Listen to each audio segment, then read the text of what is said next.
Welcome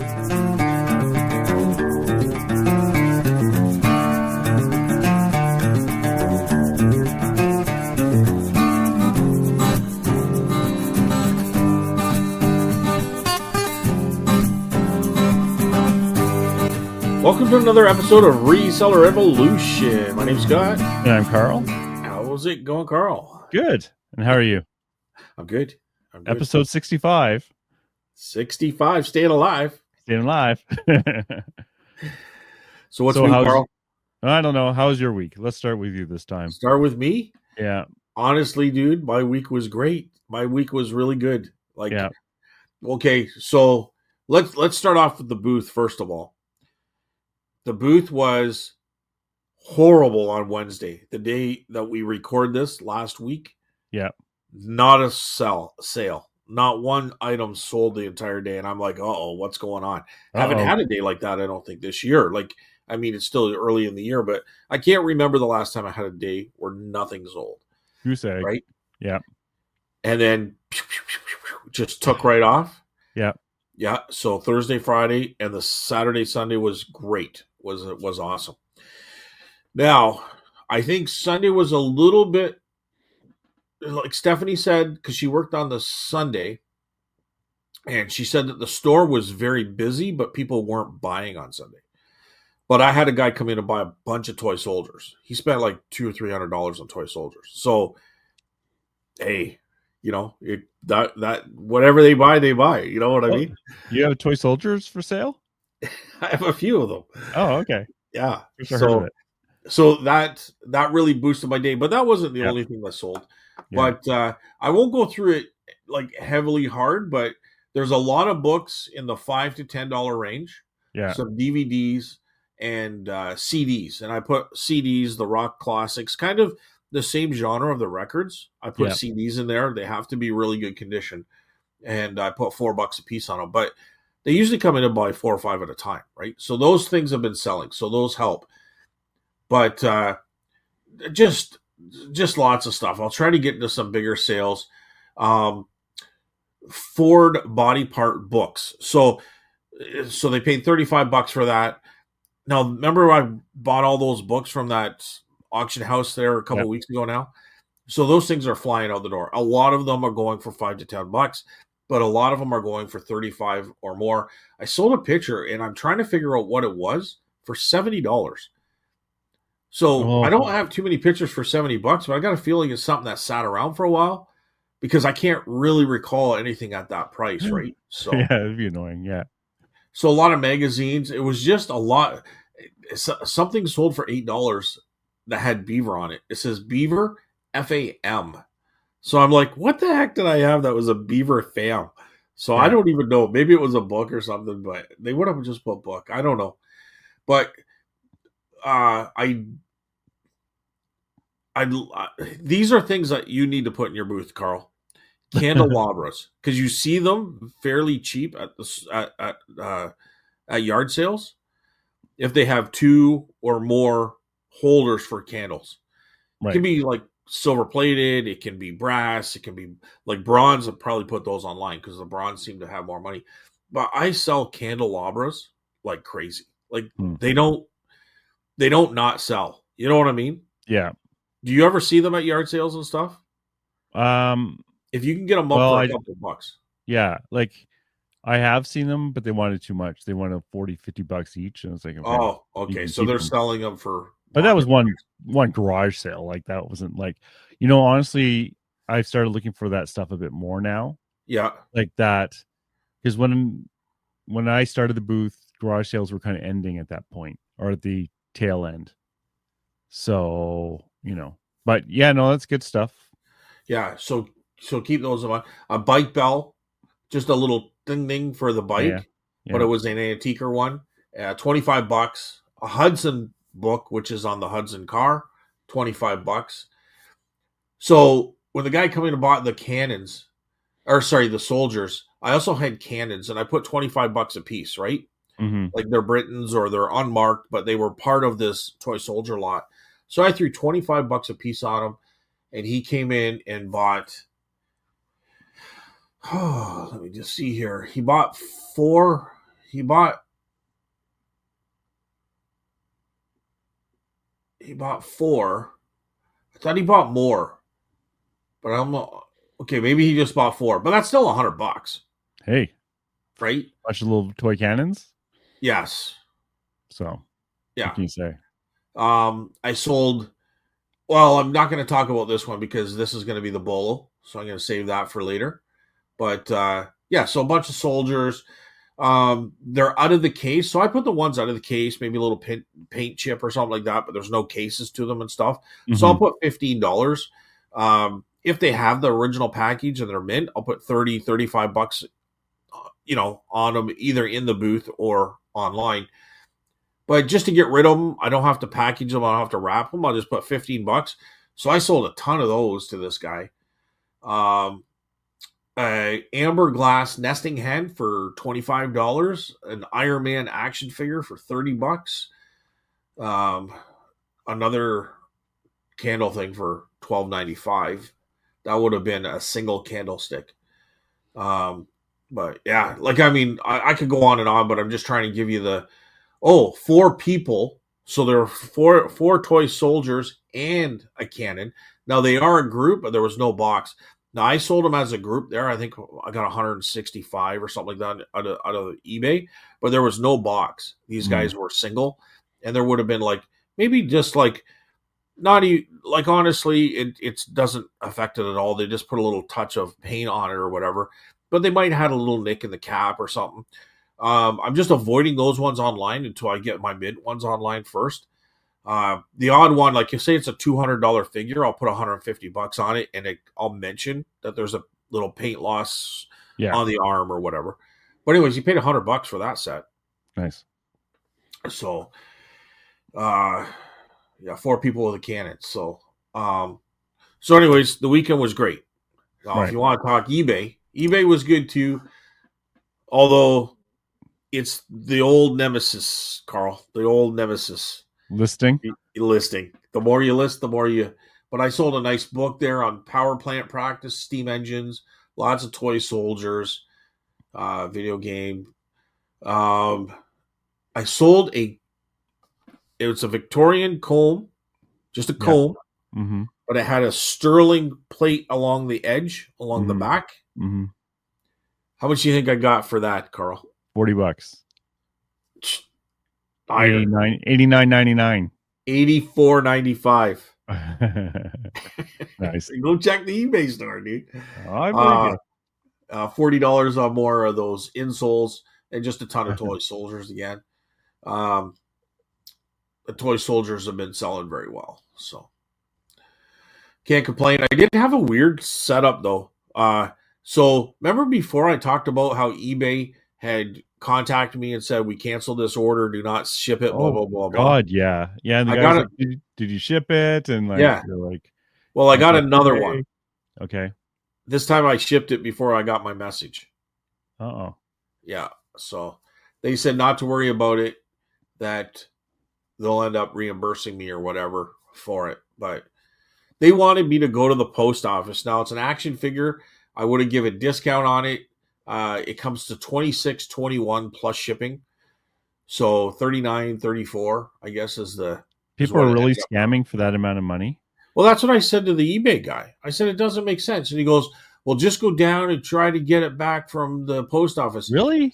Yeah. And I said, dude, first of all, they're not going to give it back to me. They've already got it in their control. Now they're stuck with it. And I said, second of all, I'm not going to waste time for a $26 action figure. By the time I go down there, get back, there's an hour. I'm going to argue with them for an hour, and they're not going to give it to me anyways. I said, it's not worth it. It's not worth my time. You know what I mean? I think the guy went off script. Was it the same weird guy you had last time? He was trying to get you to do all this set up fake stuff and things. No, it wasn't the same guy. Maybe they have a rogue eBay helpline out there somewhere. It is always connected to with me. Everyone. You got a little asterisk next to you. Screw this guy. But that's what he told me to do. He goes, I said, I'm not. I said, if it's a $200 item, I'd be all over that. I said, but for $26, buddy, I'm not going to do that. I'm just calling you to find out what the heck is going on. Meanwhile, I have something stuck in Indianapolis, like routing going in circles for like months, and I don't have to do anything. eBay just keeps delaying it. Like the customers have been good, saying they said, "Oh, it's stuck there," and then I said, "Oh, that's bad," and then they open an appeal because it still hadn't shown up, and eBay say, "Ah, we'll extend it without my interaction, right?" Yeah. And then 30 days went by, and the seller said, "Okay, can you give me my money back because it's not showing up?" And then eBay, before I had a chance to do anything, eBay extended it again without any of my interaction. So it's been so weird. The Well, customer isn't upset or anything. It's just like I'm like, it's in eBay's hands. They have to deal with it. well, if you look at tracking, I have one in the abyss as well. Oh, okay. So I had this lady, I think it was a lady, like just by the name, I guess. But she's like, or the person's like, I haven't received this item, and it seems to be like stopped with tracking. Yeah. So I would. This was last week. This is the foxes, the dogs, and the little metal dogs Oh, and the yeah, horses. yeah, yeah. Yeah, that was cool. Yeah. Yeah. So, and I'm like, oh shit. Okay. So I'm like, well, let's give it to the end of the week. It does say 4 to 10 business days, so let's like at least exhaust that part. Like, it They might have hadn't been even 10. waited that long. Well, it might have been 10 days, but there's holidays or weekends in between, Yeah. right? So it's Yeah. business days. So that would have been, I guess, that would have ended on Monday. Is a guess. So it was just yesterday that we resolved this. So I messaged her. I said, listen, I messaged her on Monday. I said, I'm seeing that it's still stuck in tracking because it Mm. hasn't moved. I said, however, if you haven't received it by Wednesday, I will go in Wednesday and talk to the post office and clear this up, find out what's going on, blah, blah, blah. She replies almost immediately, like within an hour or so. Oh, it showed up. She goes, she goes, I was so surprised to see it in the mail showed up because the tracking is wrong. Right. That Yeah. was her reply. The tracking is wrong. So I'm like, oh, well, thanks for telling me, Yeah, that's totally. I've seen things never tracked as delivered that they Yeah. definitely got because I got like Well, positive feedback for it, right? it's still showing not delivered. Yeah, yeah, I've seen But that before. Yeah, thank God I asked her, and thank goodness she was honest. honest, right? Because Yeah, she could have got that for free, but now at least I got her. I got her like already admitting she got it. So most people aren't. no, but It's like the person who bought my vintage like grapes. I'm pretty sure they're not out to get me. yeah, yeah. Well, you never know, but yeah. I mean, a $26 action figure, like they're Cut criminals. that down. Chase the They truck. cancel. Yeah. So, so anyways, yeah. So there it is. There. So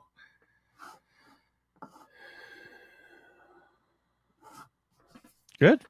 Well, sounds So like I it's just been had a question. I just got a question on eBay, but I'm not going to answer it. Sorry, that was the delay. Girl. This red number just popped up. I'm like, oh Oh shit! man. You think it's a sale? You're all excited. Then it's a I know. question. I have to look at those when those happen. That's why I turn off all that notification stuff on my phone for those messages. I hate it. Yeah. I like the dong. It's like, oh crap, now what?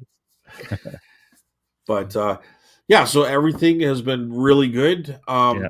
I think maybe, and I'm just guessing. I don't even know, but I think the nice weather helps out with the store. I think that's why people are out, especially on the weekend. Like Steph said, the store was really busy, but people weren't buying a whole lot, so they're just getting out trying to find something to do, right? So, Yeah. but again, if I was listing 20 items a day on eBay, I'm going to be selling a way lot more, right? So Yeah. that's kind of my nemesis is that. Now, Carl, what's how's your week? It was fine. Like Sunday was fine. It was actually rained a lot. Actually, we got water in the house, which I've never experienced before. Not a ton, but in one corner. Yeah. I'm pretty sure it was the snow melt with a huge rain. So I'm not worried about it. But the flea market, like I think what happened is there's been a new owner for about a year and a half, and the previous owners never put any money into it. Right. So the parking lot hasn't had new gravel put on it for a long time. So someone's telling me they once in a while they'll buy a load of gravel to put it down because it's so expensive, eh? Yeah. But meanwhile, the parking lot can be there's a bit of a lake. But you know what? Like at first I thought it was gonna be dead, and then lots of people showed up. So Okay. including Tina Mack with her daughter came to Oh, say hi. So that was nice. awesome. Yeah, she bought a T-shirt. Appreciated that. Wow. Yeah. Very good. Sales did a sympathy buy. He bought one of my wrinkle dogs. So thank you, Sales. No, it was good. It was about $200, I guess, for the day. Like, I'm not making any money at this. Like, by the time I pay commission to my friend, because I think a lot of it was his stuff this weekend, and then booth fees and all that. So yeah, I'm paying for experience, just like with that pickup, that private pick, paying for experience. Yeah, yeah, but it pays off, dude. Like I mean, you're looking at it for a whole different lens too, right? You're doing it for something for To do, fun yeah. and to get you out of the house. Like you're retired, buddy. So um but there is definitely a learning curve for sure. So People told me like 6 months to a year, and so far it's actually kind of been true. I would have thought like before going in, it's like I know this, I've done eBay, blah blah blah, but no, it's very different. I think it took me longer. And honestly, I think I'm still learning to be honest with you. Like I'm still Right. learning shit, you know. Um I'm not saying I wasn't making money. It probably within a year and a half, I was probably making money for sure. But you're still, and it's a struggle. I think I've mentioned many times, but you're still trying to justify every item to be in your booth to justify the space that it's taking up, and then you're justifying prices. So, like, I'll even go in there sometimes and I'll clear a whole bunch of crap out because I'm tired of looking at it and no one's buying it. You know what I mean? And I'll never buy that again. You know what I mean? It's like, so I think we're constantly learning anyway. Does that make sense? I don't know. Oh yeah, yeah. No, like for me, I have enough room right now that I can fill it with crap. Not crap, but Yeah. not the best of stuff because I just have the room, and then I'll clear stuff out. Right. So at least I'm busy when I'm there. Right. And sales is off the hook. My cell phone works perfectly now with Rogers in the booth. So I spend a lot of time when it's quieter in the afternoon just comping stuff, and it was nice to be able to actually use the internet. Uh, so that's good. But yeah, I have what I do at the end of the day is I take pictures of the booth, so I remember what I have there. And during the week, it's like, yeah, those View Masters, I've sold 0 of those. Those got to go, right? Yeah. Or those statues, they've been sitting there taking up room. Those eventually have to go. But while I have room, it's not so much of an issue. But at some point, it's like that's taking out space and has no return. I was actually watching a new channel that she doesn't have a ton of stuff called Vintage Freen, and she runs a vintage mall, and she doesn't have a ton of videos. She has a lot of shorts. I don't watch shorts, but she has the other videos. And she was talking about when she curates who comes into her antique mall, and she says they have to be different. But what I found interesting also was like why antique stores are failing. She talked about that, and like a lot of it was kind of stuff I kind of felt to be true.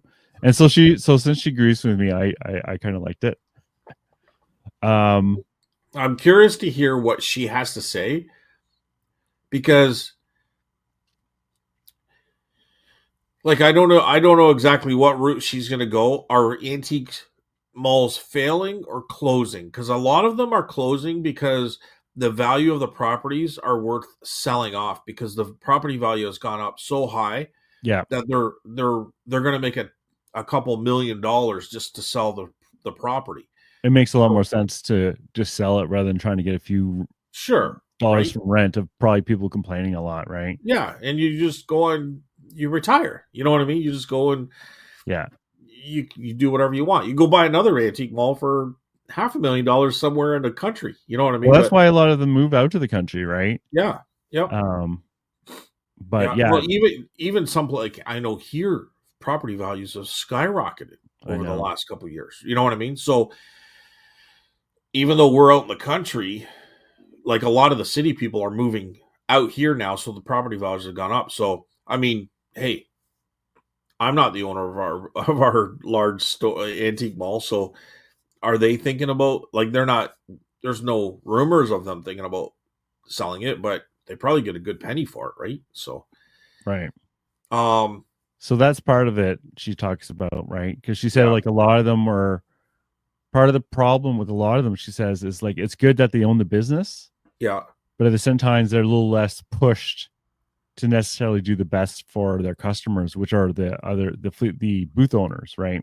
yeah. As long as they're filled and getting the rent, right? But And there's a huge demand. Like, there's a waiting list almost everywhere you go of yeah, vendors wanting to come in. Like, they're not forced to do something to bring them in there. They're flooding in. They want, like I said, there's a waiting list. So they're not really pushed to do more than they have to. You know what I mean? well, especially the older ones, right? Like for her, she's renting the place, so she's pushed a lot more to do more cash positive things, right? Like with those old ones too, like they get commission, so you don't want any vendor. Like I got rejected when I Yeah. asked to join them all here Yep. in a city nearby because I said, well, I have generic things. This is why I'm not interested in that. He wants specialists, niche people.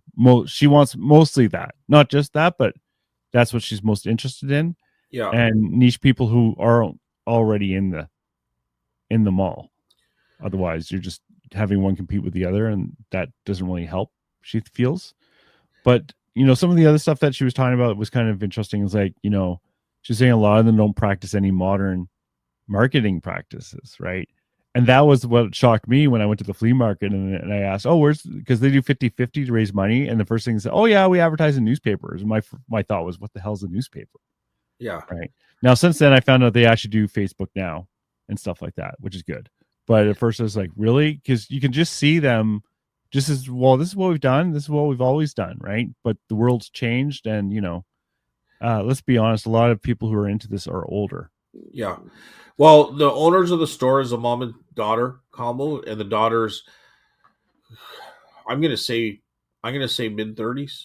Mm, Um, so she's business minded by schooling, university, and stuff, right? So she's very up to date in that stuff, which is a bonus for us. But I'm gonna backtrack a little bit, Carl. You said something there. Now it just dropped right out of my mind. Hang on. You said something about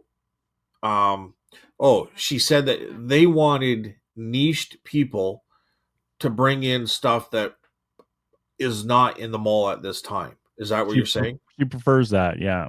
Okay. Here's my theory on that. I think that's wrong. Okay. Because now you've basically allowed someone to monopolize and ask whatever prices, and if their stuff's not moving, then it becomes a stale booth.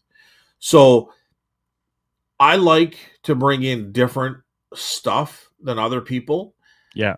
but at the same time, I'll bring in records, I'll bring in other things, because if someone's coming in looking for records, they don't care who's selling it, but they are looking at a certain price and a condition. And if they come in and that record that they're looking for is constantly not there, or it's the same record stuff all the time, Yeah. it gets to be, they'll stop coming. Yeah. So if a guy's selling porcelain signs and he's not really making his boot, like, a lot of those signs are hundreds and hundreds of dollars to thousands of dollars. So if he's selling 4 a week, that's great for him. But if the buyer's looking for something new, and he every or 4 a week, 4 a month, he might be doing $5,000 on those 4 sales.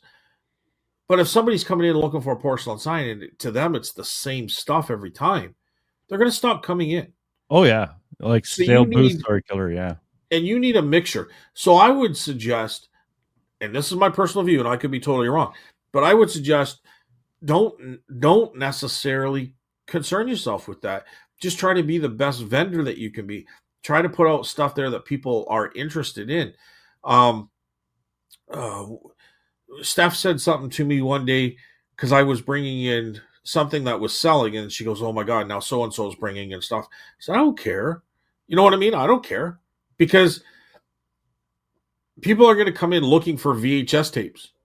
So you can only have so many different movies on VHS tapes. There's hundreds and thousands of billions of movies out there.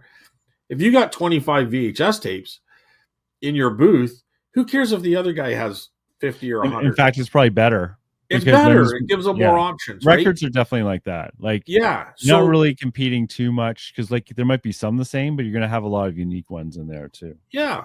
So I think I personally think the competition is good because it keeps your prices down. It keeps people coming back. No, you don't want every vendor to be doing records because that's insane. But I wouldn't want just one vendor monopolizing the whole mall with his porcelain signs or his records or you know what I mean? Like Mm, I think it's a variety of things. I think you got younger generations coming in as well. So I think you have to mix that up. But so I just think it's good to have a mixture. You don't want everybody selling the same stuff, but at the same time, I think to just allow a vendor to niche into one thing and monopolize that, I think that's the wrong angle too. I don't know okay. if that's exactly what she was talking about, Yeah. but Yeah. Well, she's saying from her perspective, right? yeah, Like she prefers that for her mall.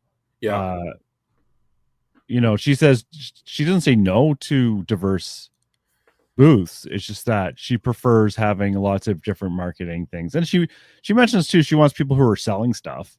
She yeah, doesn't want someone having like a niche and then overpricing it and it just sits there either. That's no good to anyone, right? So yeah, for sure. Um, like, it's it is tough to like. I don't know. Sorry, go ahead, Carl. I was just going to go to the next part. If you had something else you wanted to add to that. Yeah, it is tough too, especially when you're new at this and you're setting up your booth for the first time. Like I just find that you need to be eclectic in my mind. Like Yeah. if you're niching down into one thing, I think that's tough. I think you have to be eclectic because you don't want. And again, I could be wrong. If somebody thinks I'm wrong, 100%, let me know. That's fine. But in my opinion, I think there's so many people going to the booth. Why not try to have a bit for the majority of those people? You know what I'm saying? So I think a bigger booth works. When you try to pigeonhole people into these strictly 10 by 10s and then everybody gets a 10 by 10, like have different size booths. Don't just make it like a horse stable. Make it more interesting. You don't want a maze where you can get lost and not know where you've looked already, but at the same time have different size booths. You know what I mean?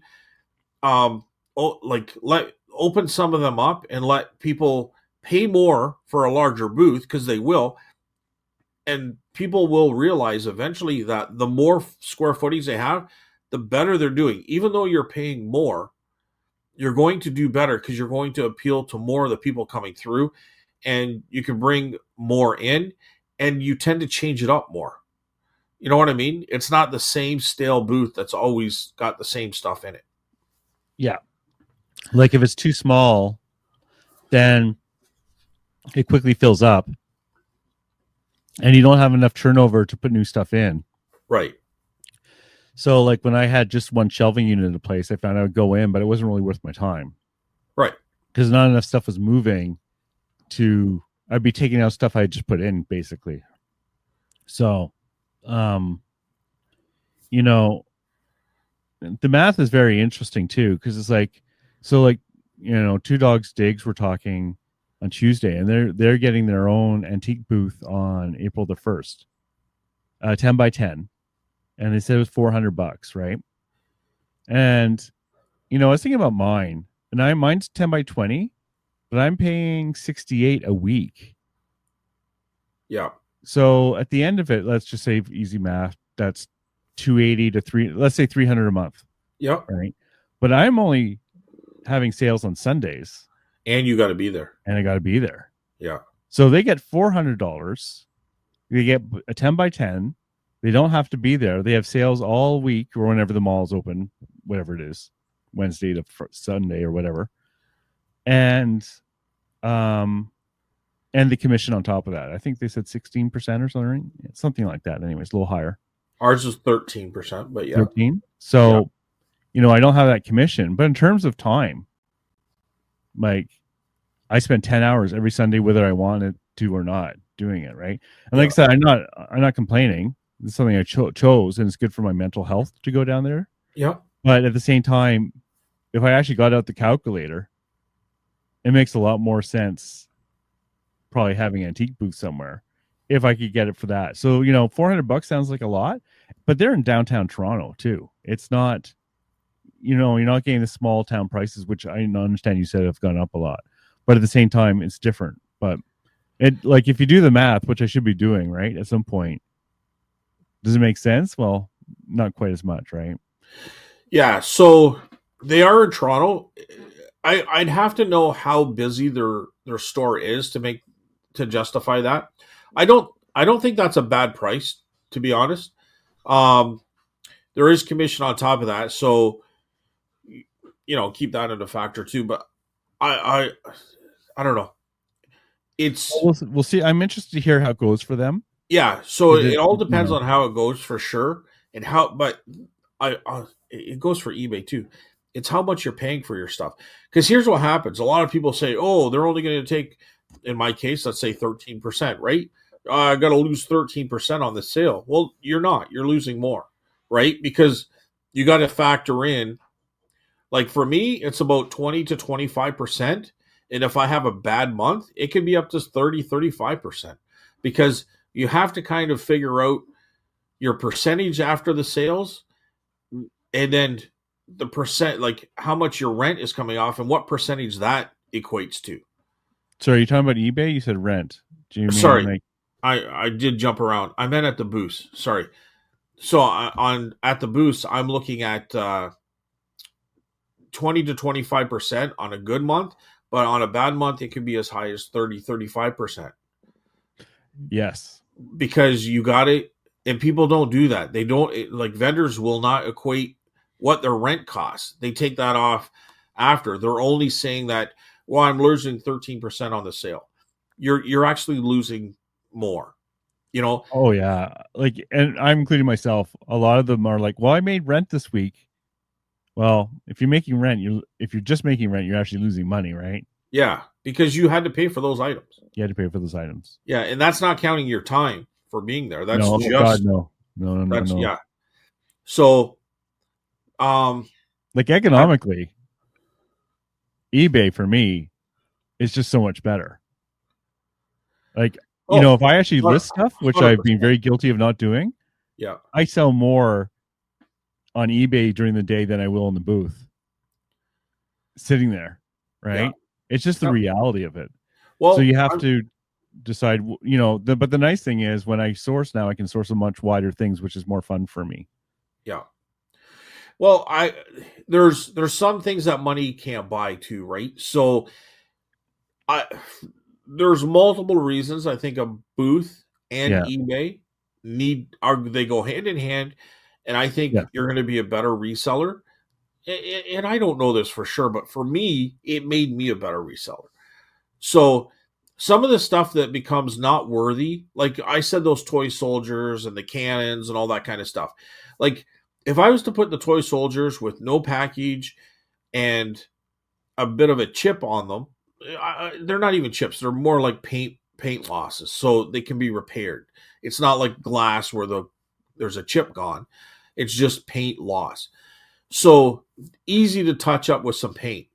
Um, but now either A, I got to take time to touch everything up, and then I got to package it with some foam so it doesn't break during the mail postage.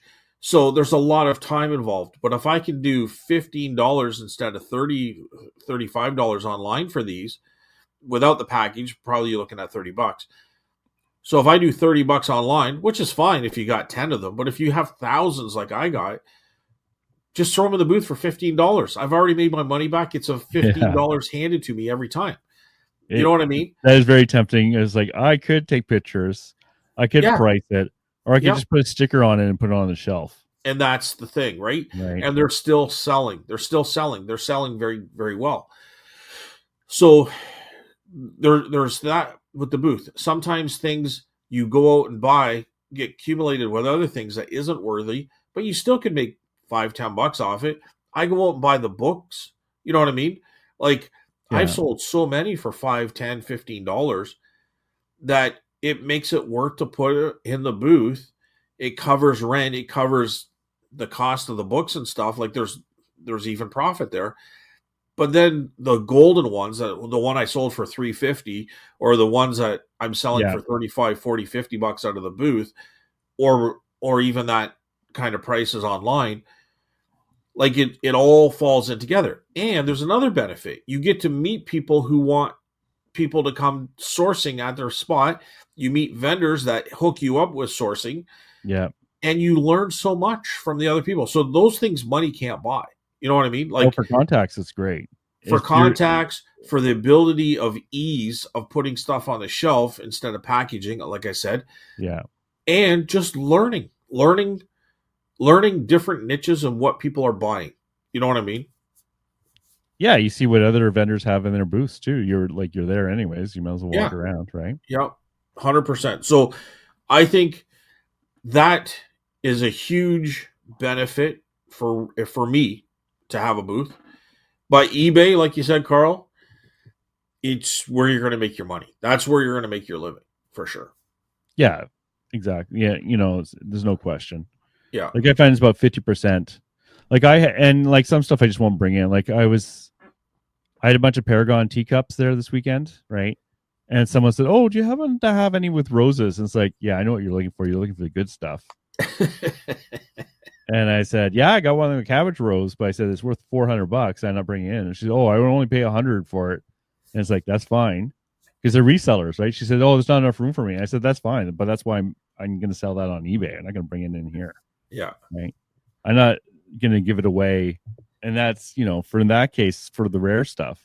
Yeah. But one other thing, like I want to get back to what she was talking about for flea markets dying, but another thing that she kind of talked about I kind of liked was like, with your antique booth, she says it's usually a good idea to have a range of values in there too. And she said the rule that she heard is 50% is under 20. I'm just making it up a little bit, okay? Sure. 30% is between 20 and 100, and then the last percent is like over 100, right? You need a mix. You want a mix of the stuff in there. And it's kind of true with eBay too. If you just put cheap stuff on, then you're going to get low sales, right? Yeah. Or low value sales. So it's good to mix it up as well. Yeah, I would agree with that. I don't break it down to those percentages. I just know that okay, over time, and this is where sometimes it takes more than a year, but a year and a half or whatever we talked about earlier. But you really have to learn your clientele, the people that are coming to the store, and what they're coming there to buy, and that could change over time, right? Like especially if you're there for 10 years, some of the people that were older maybe not into it anymore, or maybe you got people who were 10 years old at one time but now they're 20 and they want photography or they want artsy stuff. Like your clientele is what you have to learn. And when I say that is like you can't have everything really expensive. You can't have everything at eBay prices. But at the same time, I've sold things in there for $800, $200, action figure set for $100. Like those things are there. So if you're doing eBay in a booth, if it's there too long and it's something absolutely perfect for eBay, take it out, put it on eBay, put something else in there. Like or the inverse, right? Or the reverse. I tend to follow your logic when I first listened to you talk. Like once the work is done on eBay, Yeah, you just you've keep it already did there. the Like, work. yeah, So it's rare that I'll pull stuff off. Yeah, it's tougher to put that there, right?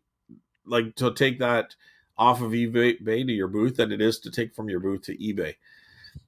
Psychologically, anyways, it is, right? Because you've already done the work on the eBay side, right? I am pulling some Smurfs off eBay, but just because they're selling well in the booth. Yeah. And I was selling them in a big lot, which I don't need to do when it's in the booth, right? Yeah. So ironically, in the lot, I'm probably getting a lot less value per item than I would actually get in the booth. Because to get that online, it has to be cheap enough that someone wants some of those figures, but not all of them. Yeah. So yeah, but And so I don't know. When I called eBay, they said, "Oh, you've been here for 4 years now." So I guess I'm getting onto my fourth year with eBay now. But so there's items that may be still there, and I was just looking through my eBay store last night, and I'm like, well, I might just take a few of these things off and put them in the booth because it's time to get that money out of it. So mm, there are going to be those times when you want stuff off of eBay into your booth just to recoup some of that money back and maybe a little bit of a profit on top. But yeah, so I do agree with that as well, Carl. Like generally though, once I put it on eBay, that's it. Especially that's now, it. Yeah, because hopefully it's also been a trend. It's also been a transition time, right? Yeah, Where a lot of the stuff I have on eBay, it was there before I was had the booth. yeah, Where I put it on eBay because I didn't have a choice. right. So, and for every item I get now, like I'm surrounded by a bunch of stuff I should list or bring to the booth. And I make a decision. I have that extra decision. Am I going to bring this into the booth, or am I going to take the higher value? Oh, actually, am I going to take the higher value route and put it on eBay, or am I going to go down the easy road with less profit but quicker flip, potentially? Yeah, and put it in the booth, right? yeah. So and like for example, it wasn't big money, but I sold a cuckoo clock that was heavily damaged and missing pieces. It was like $6, maybe $7, like for a carved cuckoo clock at Value Village, right? So, damn it, I can't leave this stupid thing behind. Yeah. Well, you know what's got value on those cuckoo clocks is the weights. Is the weight. So it was missing a weight. Oh, okay. So I took it in and I flipped it for $20, and I was happy nice. with that. Yeah. Like I made $10 maybe, off of that, but that was fine. Like I would never have touched it before because it's like, well, or I would have bought it and put it in my guilt pile forever, right?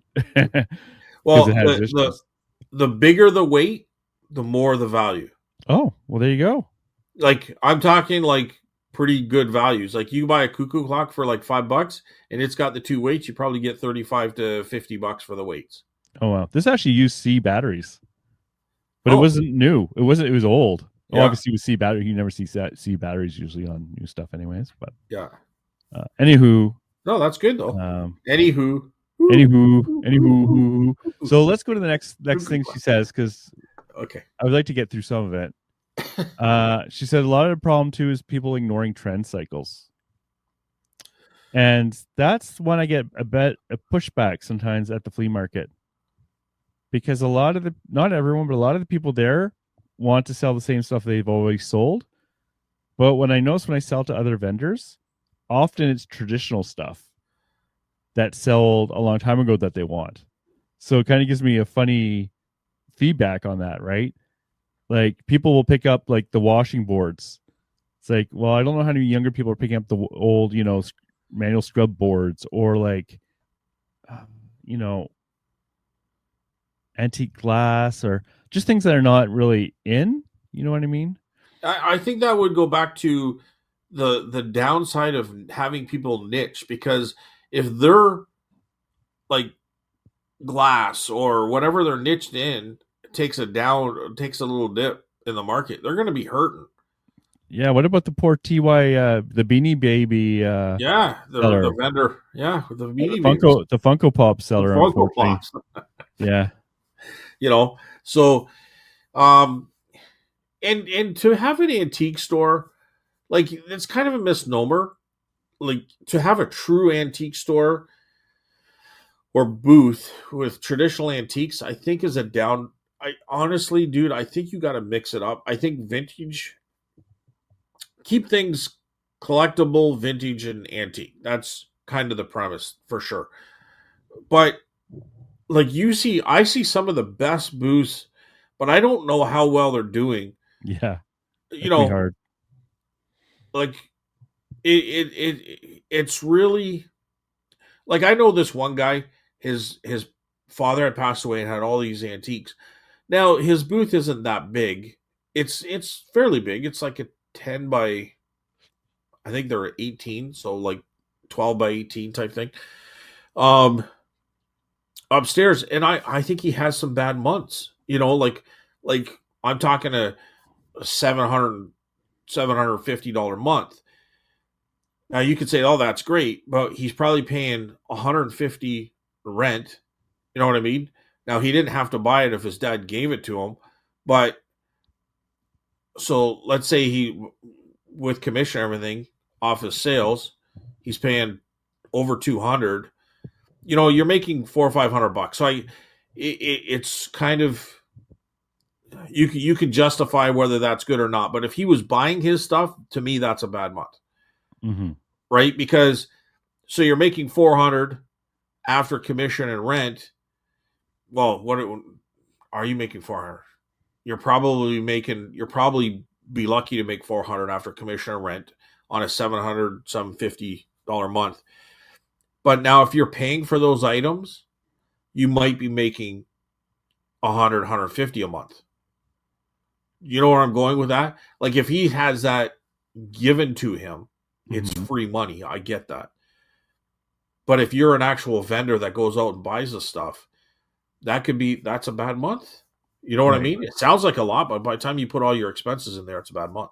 So in terms of trends, so I think you have to keep it mixed. I think, yeah, try to do the trends, like follow your YouTube channels or whatever, but try to keep it fresh and mixed up, and watch your prices. Like if something's sitting there for a long time.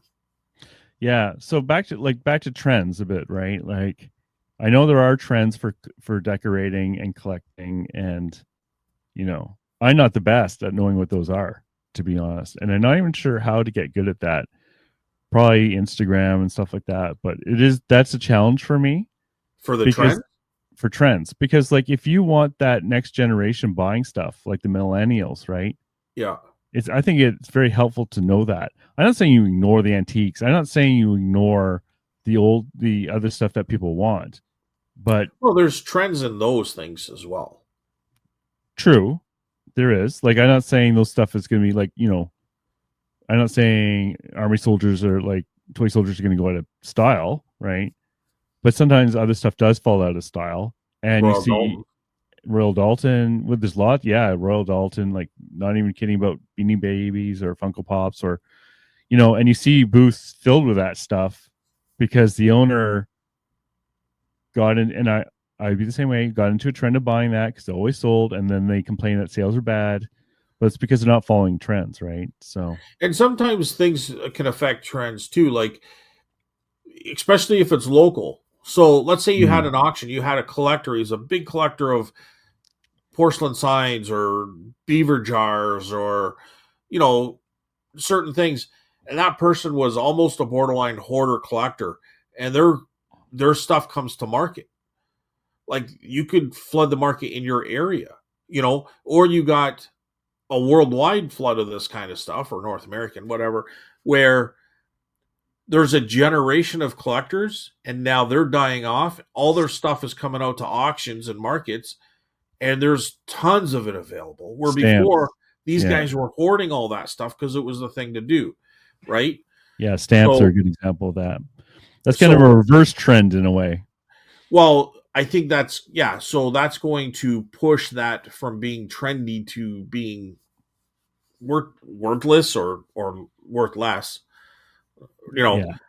um, So so I think trends are those are something things that, to watch out for. What's yeah. that? So trends are something that she talks about is important, and I kind of agree with her.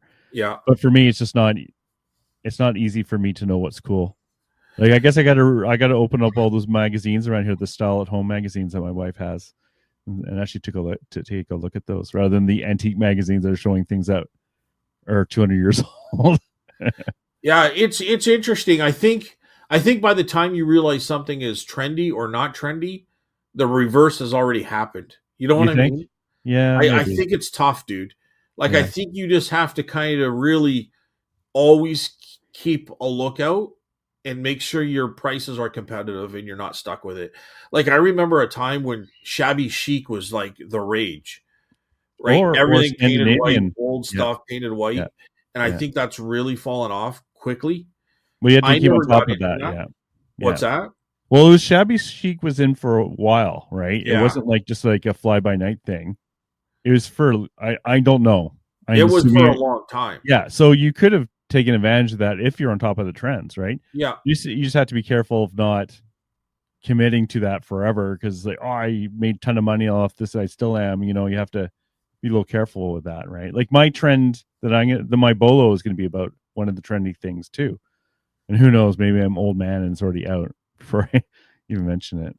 But I also think that by being into an antique mall, you kind of can walk around and see like what's selling. You just kind of you pick things up that are wow, I wish I would have found that or that kind of thing. And then you start seeing that wow, that's been there for a long time. You know what I mean? mm, It's either priced too mhm. high or they're not people don't want that anymore. You know what I mean? So those are things too to kind of look out for. So It's a little I easier when agree. the booth owners aren't there. Because What's for that? me, if I start snooping in the other booth owners, they're going to know it right away, which is fine. It's all good. It's all I good. don't think they care. They They care. don't care. They don't care. It's No, just it's more direct. Yeah. I love other vendors coming into my booth. Yeah.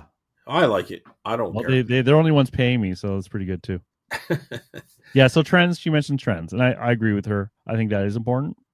So another one she mentioned is bad business management of the flea market in the store, and I definitely have seen that. So, like for one example, So people who are sorry. doing Say that again, Carl. business management of the flea market or the antique Okay. market. So you're Okay. talking about the owners, Yeah, not the business management of the vendors, but the owners. that's right. Okay. Because that's her perspective, right? Okay. No, Of I causing just them to go understand. down, right?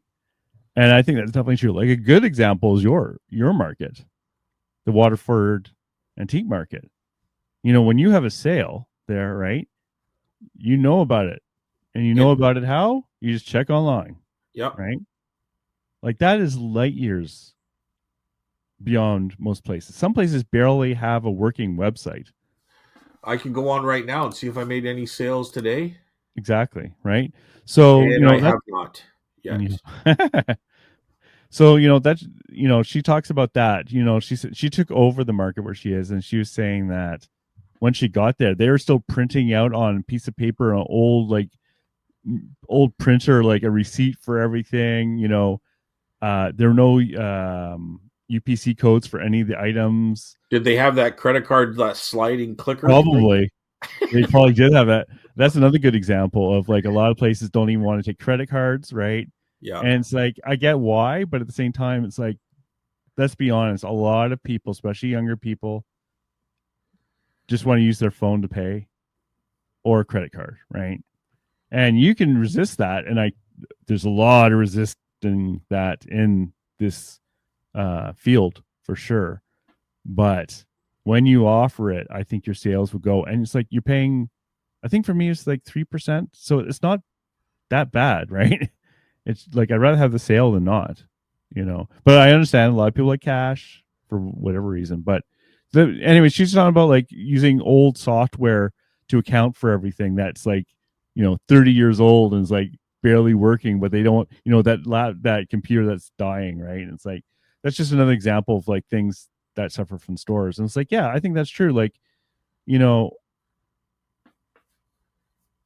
to add to be able to have modern stuff like that is also good for your vendors too, because like when you go onto your and see what your solds are, right?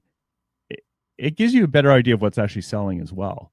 Like I know you get an idea when you go in, you see what's missing or what you have to put in, but when you can go back, like at least for me, when I go back and like for my booth, I have to write it down, but I take pictures of that, and when I go back, it's like, oh yeah, I remember that and that and that, right? And if you can have an electric version of that, and you're willing to use it, right? If you ignore it, it does nothing, but you can gain knowledge out of that. So she talks about that too. Yeah. I would say the number one reason they went to this system is because they can write tags with barcodes, and instead of typing in all the codes and all the prices and what it is, which takes time, especially when it's a busy day or Christmas when there can be a lineup of 30 people, um, Yes. right? Like it's just they Yeah. just scan the barcodes and it comes up, and they don't have to worry about mistakes or anything like that. So, um, Yes. Yes. She mentions so that it's specifically, actually. yeah, She so said like when it gets really busy and you don't have that stuff, it takes so long per customer. And so you get a lineup and people will leave, right? Yeah. So yeah, the barcode stuff speeds all of that stuff up. So I used to watch a lot, um, Brass Armadillo in Oh Colorado. yeah, yeah. I used to watch Yeah. that too. I think they, I So, don't know, did they disappear? I'm not sure. the main people that I watched disappeared, so I stopped Mm. watching them. So I don't Yeah, know if they're I still used to going or watch it not. too. Yeah. So, um, what they did is that vendors had to volunteer once a week or for a few hours a week, which helps out the store, I guess, but it also helps maintain customer service. So if you have people with experience on the cash register, if it gets busy, someone could jump onto one or two tills. Now we have that, but they're in the form of actual employees, which are mostly vendors, but they're also employees 1 or 2 days a week. And the whole idea is to walk around. You look for people maybe doing illegal things like theft and damage, which really our store doesn't have an issue there. Um, really to complain about. There is happens, don't get me wrong, but it's not that severe. But you just maintain that customer service. And I think that's very important to have customer service too, right? So Yeah, she actually talks about that too. I've forgotten about it until you just mentioned it. She said like often the other issue with these places is that the only people working are the owners, and they can never take time off, or if they're sick, they have to come in, and that's not really a healthy way to run a business. right. But And we also have a website with many photos, which are usually updated, of items within the store. hmm. And then we also have an option for people to buy items based on it's sort of an eBay thing. You got photos there and the item with the prices, and people can call in and order.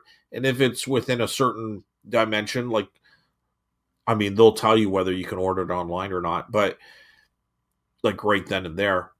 But people have purchased items that then get shipped out to them, so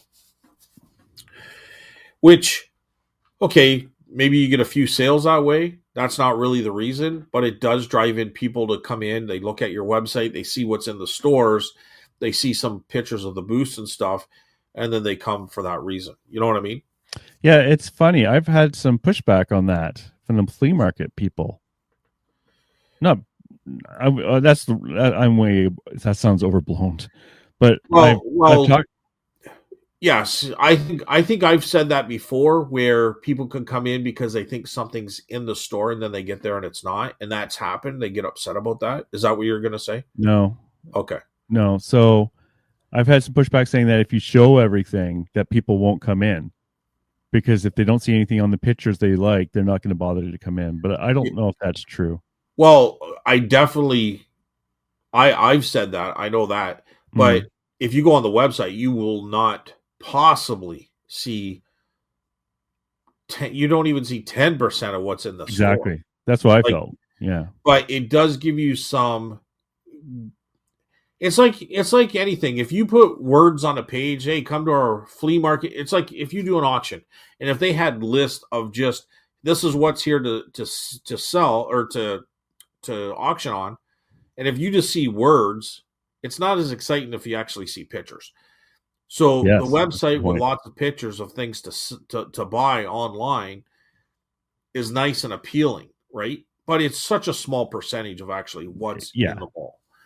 It's So it's it's funny. Like when I find like for me for the local auction that I go to once in a blue moon, they put your pictures online, but you can't see anything. So it's kind of yeah, annoying. I have to zoom in to their crappy photos and see if there's actually anything worth going. And half the time I don't go yeah. because it's just like I don't see anything. I'm not going to drive all the way out there. And I'm wondering if they're thinking, well, if we put vague pictures, then maybe someone will come out here. So I don't know. I'm not sure Well, where the truth have is you in ever there. been on our website, Carl? Technically, yeah, because I remember finding one of your items through a random search and it was happened to be Waterford. So yes, I have, but Oh, it's been okay. but it's been a long time. Oh, wow. I Okay. don't. Yeah. So If you go onto the Waterford Antique Market, you can go on there and you can see the website. It's in Waterford, Ontario, Canada. So, but yeah, you can go on the website. Um. Anyways, one last comment. Okay.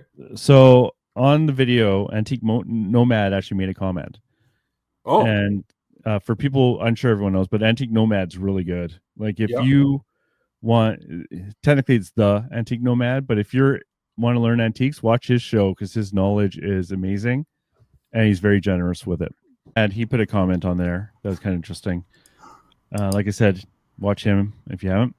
I've been around this business a long time, and the big issue is demographics. Baby boomers and their parents started a lot of retail operations in the 70s and 90s, and now they are at the age of retirement or worse and leaving the business. Meanwhile, Generation X, my generation, is 1/3 smaller, so not a lot of people of the right age group to take over and keep them going. Simple issue of numbers. Wow. That is an interesting thought. Yeah. So he mentioned that, and also not owning the building because like now prices are so expensive, you can't just buy the buildings like they used to. Right. When everyone is moving out of the small towns back in the 70s to 90s, right? Especially as Yeah. small industry left a lot of towns. And so, yeah, no, that's a good point. Like, that's also causing a lot of them to close because, you know, a lot of the owners are, not all of them, like yours is an exception, but a lot of them are run by people in their 60s, 70s, Yep. even higher. So that's a big part of it too. And a lot of the times they don't need to make a real good profit because they're doing it because they have the money to do it, to be honest, right? To run the markets, I mean. So Yeah, and their interests aren't in the selling aspect. Their interest is in the renting aspect. So they're more renters than they are sellers. yeah. If I'm understanding what you're saying correctly. Yeah, I think so. And also like shutting down a place is a big deal. Like you're trying to like imagine if you have had a market close under you, you have to get everything out of there. It's like it's a nightmare. So I've been there, buddy. I've been there. yeah. The first place I went to was the other. So where I am now is in Waterford. It's a huge warehouse. It used to be a very large warehouse back in the 1800s, early 1900s. Um, I can't exactly remember what it was for, but I think it was. Hey, it doesn't matter. So I think it was a linen factory or something like that. But half of it was owned by the people that own where I am now, but the other half was owned by a developer who rented it out to, they went to school to each other, and the guy ran the antique market. Now, he used to own all the building. It's a long story. Then he sold it off, and then he had to sell it. Long story. Bottom line is, this big building was half owned by one corporation, and the other is where we are now. While they got the okay to make the top half apartments and the bottom half, it was a commercial zone building, but they were able to get it through the town to be zoned for commercial on the bottom and residential on the top floor. So they kicked everybody out of there. So I'm saying we got 80 vendors, 80 vendor spots in the where I am now. Well, the other half was equal to that. Like it was the same size. So there was a lot of people that had to go. You know what I mean? Including you. Including me. So I started in June. I was out in October. Oh no.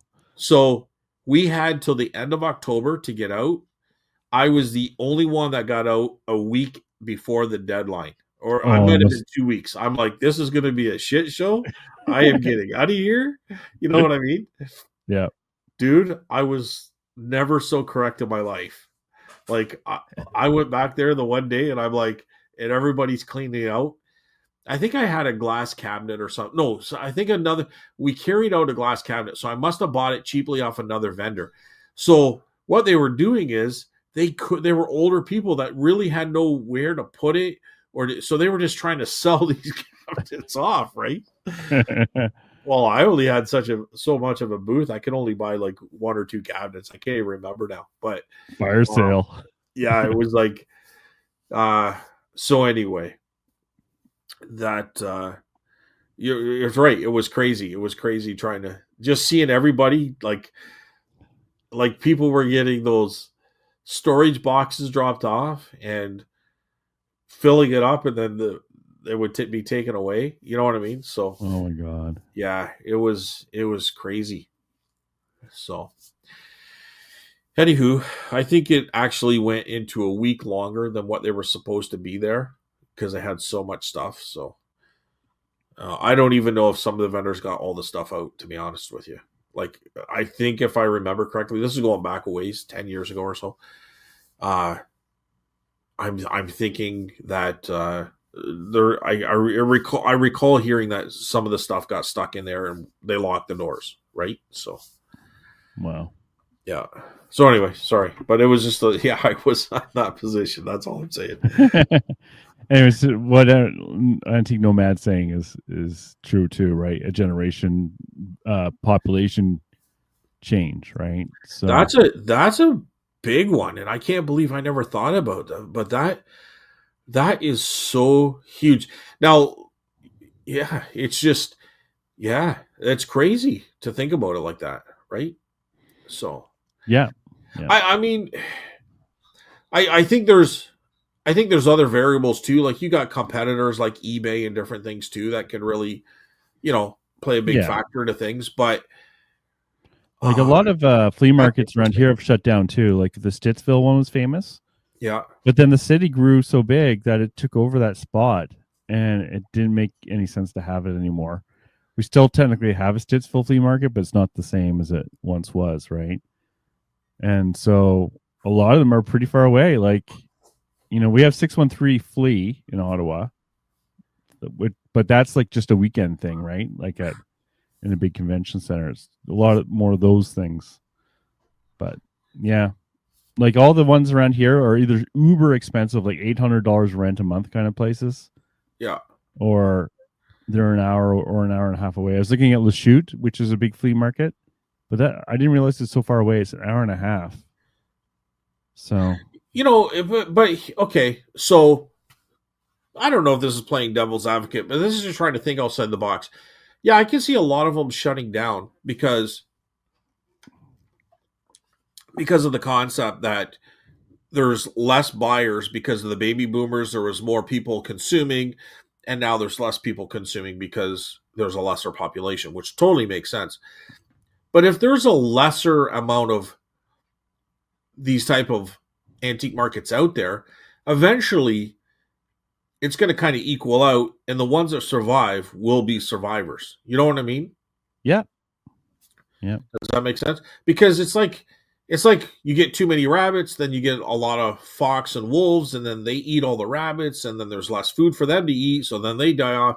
So I think it's just kind of like that kind of thing. So I think if you're in a good position as an antique market and you can survive this kind of thing, I think you survive the storm. I think you could still do very well. Well, like you're saying, there's usually waiting lists at most of them, right? To actually get in. I think the biggest issue probably is if you're starting one from scratch, is where do you find a building cheap enough and good enough condition where there's enough demand and you have the time to actually build one up from scratch. Woo, that would be very Well, difficult. I can, yeah, because if you're going to buy it where it's cheap enough to really kind of make sense, I guess it's going to be out in the boonies, and then you Yeah, have to let people know you're there, and it takes a long time to build that up. right? But I think everything takes a while. More And people are driving. You got yeah, internet now where you didn't have yeah, that before. Like you there's, definitely need to modernize it. Yeah, yeah, you'd have to, Facebook Marketplace it, all that kind of stuff.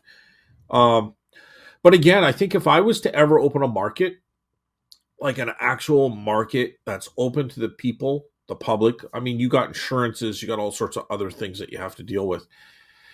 we should Um, ask Ken. Ken does this, doesn't he? Ken's a perfect example. Yeah, he would totally be the guy to No, talk to for we sure. should. We should. I Yeah, don't know if you want to have a guest on sometime, but maybe if we started maybe, having guests on, like Ken would be a good maybe. guest. Um, all I'm thinking is that, and I'm just trying to think through this, Carl. But I think, especially if you were to do it alone and not really have vendors, but just kind of open up a market, I think you couldn't do it without eBay and Facebook Marketplace. At least eBay. Um, Maybe add Facebook Marketplace as well to it. But I think you need alternatives involved. You I know, think you do. You have to any Instagram and all that stuff, right? yeah, Like, there's no because reason not to have it. eBay is just like, there's no getting past the fact that it's really an amazing tool that I know people complain about, but hey, it's if you do it right, you could do very well, you know? Yep. And people have done that. And almost anything, clothing to antiques to, well, I don't know about Beanie Babies, but Well, according to oh, never mind, never mind. could be. I don't know. Yeah, yeah, yeah, yeah. Um so anyway, yeah. Cool. Okay, well, that was fun. Is there anything else you want to add before we get to the next segment? No, I think that was interesting. I was really glad we went through that. I'm really interested to hear Antique Nomad's point, though, that like it's one thing that I never really thought of. Like, sure, the baby boomers had it so good there for a while because the population was there, but if it drops, Well, that you know, happened already, really. Like, when I talked to the other vendors, they said, "Oh, sales used to be good 4, 5, 10 years ago." yeah, Well, that's because all that generation, it it's shifted, gone. right? Yeah, Yeah, it's gone. Yeah. yeah, Or they're selling all their stuff at once, or so I think a lot of people just got used to those. It's like during COVID time, people got used to, like, $2,000 weeks on eBay with no work, and that went away. And a lot of people found that very difficult too. So, yeah. Interesting, interesting. I think also that I don't want to get in. That's a whole nother direction. We'll just keep going. Um, yeah, no, interesting. I like that. That was good. That was good. Um, I think location is always a big factor, and I think because of where we are, which is really not far from a lot of major cities, like I mean, they're small compared to probably U.S. cities and stuff, but we are only an hour and a half to 2 hours from Toronto, but we are 45 minutes from Hamilton, 45 minutes to an hour from London, Kitchener, Brantford. You know what I mean? So we can draw from a lot of those bigger places. So yeah, I think like the hour driving is like a funny limit in people's heads. yeah, Anything for sure, past an for hour sure. is like, screw it. Yeah, no, definitely, definitely. Um, and modern. The point you picked out too is you got to kind of keep it modern. So, and I think we have the right owner to keep that going like that. Like especially with the ability to go in and check your sales and all that, like in real time. As soon as Hmm. it's scanned in the system and the person's paying for it, it's already on our system. I can imagine working otherwise as the owner and having to Yeah, record in a book everything, yeah, or like and you'd miss stuff, or or like even just reading people's handwriting is hard enough, right? yep. So I can't even read my own handwriting. I know it. But and there was another point. Oh shit! There was another point you made as well. I was gonna, but anyway, but that's definitely one of. Oh, you said about they have to keep on top of the vendors. Our owners have kicked people out, for Yeah, not. Well, mostly it's because they don't take an interest in it. it's not They a just it's not a storage utility place, right? yeah. But on the other hand, sometimes they just don't have they just don't have it. You know what I mean? Mm. Like I remember there was one girl and she does about $10,000 a month on Etsy. Right? This is what she's claiming. And I saw her once at the post office. She had like 6 parcels with her. So, you know, I'm sure it's true. But she did horrible. She had a small place. Like it was a very small, it was almost really like a corner, but it was just the walls. You know Mm. what I mean? So you could bring out maybe 3 to 4 feet out from the wall, but it was really like an L shaped kind of booth. And couldn't figure out why her stuff wasn't selling there, and she does so well on Etsy. Well, I looked at that booth. First of all, the prices were too high, and they were knick-knacky. They weren't real. They weren't something that somebody would come into the store and say, "Wow, I gotta have that." Yeah, You know what I mean? knickknacks are my weakness too. It's so hard not to buy those sometimes. Yeah, because it's like the same when I was talking about going to that pick there last week. There was nothing wow there. Like Yeah, nothing. there was a couple Yeah, things that were, oh, that's cool. I could do well with that, but there was nothing like, oh, I could find this all at a yard sale for a couple bucks. well, that's it too, You know right? what I mean? Like there was Yeah, nothing. There was nothing wow there. Anyway, so you got to have some wow stuff. Dude. Honestly, McDonald's toys for $5 could be wow to somebody. See, I haven't like sold any of those yet. They're just you know, honestly, I don't have them displayed very well. I put them like in a milk crate and I just put them on a shelf. Like no one will know what that is without pulling it out. But I'll get to it. dude, it boggles my mind, but McDonald's toys or VHS tapes, I still can't get over VHS tapes. Stupid But VHS tape. CDs are selling well too. Yeah, CDs. I move a couple. So people have been buying tapes a bit, but they don't sell for much. Like They don't sell for much. $3-4. So So you have. So go ahead. Go ahead. I was just saying we have a few, but they don't really justify their spot too much. Yeah, I always try to make sure, and I've said this before, like they're in a spot that's not really a prime spot. They're like slid under a table, but labeled like horror DVDs or VHS, $5. Now, if I got them for 25, 35, $40, they're going to be displayed prominently, usually in a case, like some display cases I don't lock, some I do, but they don't necessarily have to be locked up. But they're in that display case that shows them off a little bit better. Yeah. Yeah. I need to work on that. I have since I put my L desk in, it's kind of made some spots awkward, which I knew was going to happen, but I haven't fixed it yet. But that's the future. My friend's coming in this Sunday to hang out, so that'll be nice. He has a good eye for that stuff too. He can help me out. Cool. So you're ready for the next segment? What's the next segment, Carl? Bolo of the Week. Brought to you by Tina Mac. Tina Mac. All right. Well, Carl, what's your bolo?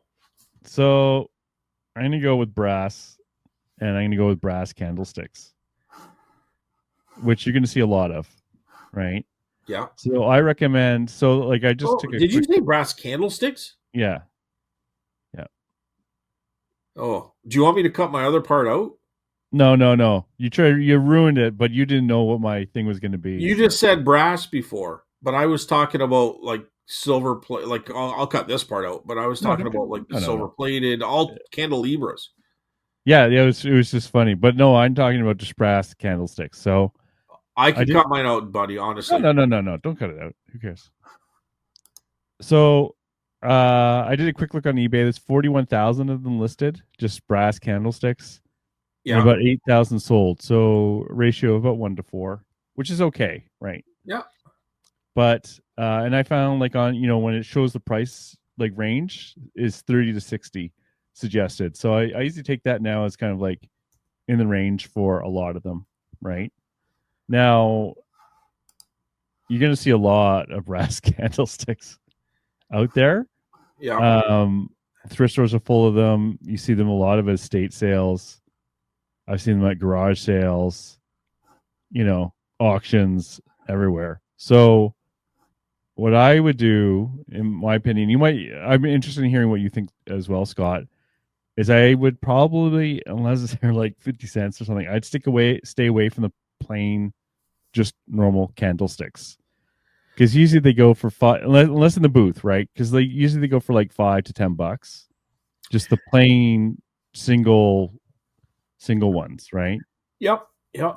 But I find, are you just saying right now your brass ones, or are you saying candlesticks in general? Like brass. You're talking brass. Holders. And brass.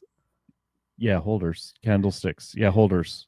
Okay, because I have seen them in depression glass pinks and greens. Like I do okay with those. Again, I'm gonna sell a pair for like $12.95, right? Yeah. No, I'm talking just brass. Okay. Just brass. Because this is what you see, like I said, you see this a lot, Yeah. right? But I would try it unless it's really cheap or it's just thrown in. I would only go for ones that are more interesting. And they might go for that range I was talking about, like Canadian 30 to 60. Yeah. Hopefully for a pair. So like like you're saying, like if they have multiple holders for candles, or if they're a sconce that goes on the wall, those can be a little bit better. Sometimes I'll see them with like motifs like animals, like snakes. Those can do pretty well, or just weird designs. It's like, the more interesting the better. Or the ones you take to bed, like the ones where, like for Christmas Carol, like they have a little hoop that you hold on to going upstairs. The antique ones can be good. I go for those as well. Like, and none of these are going to be necessarily $500 things, right? They're still going to be in that range of 30 to 60.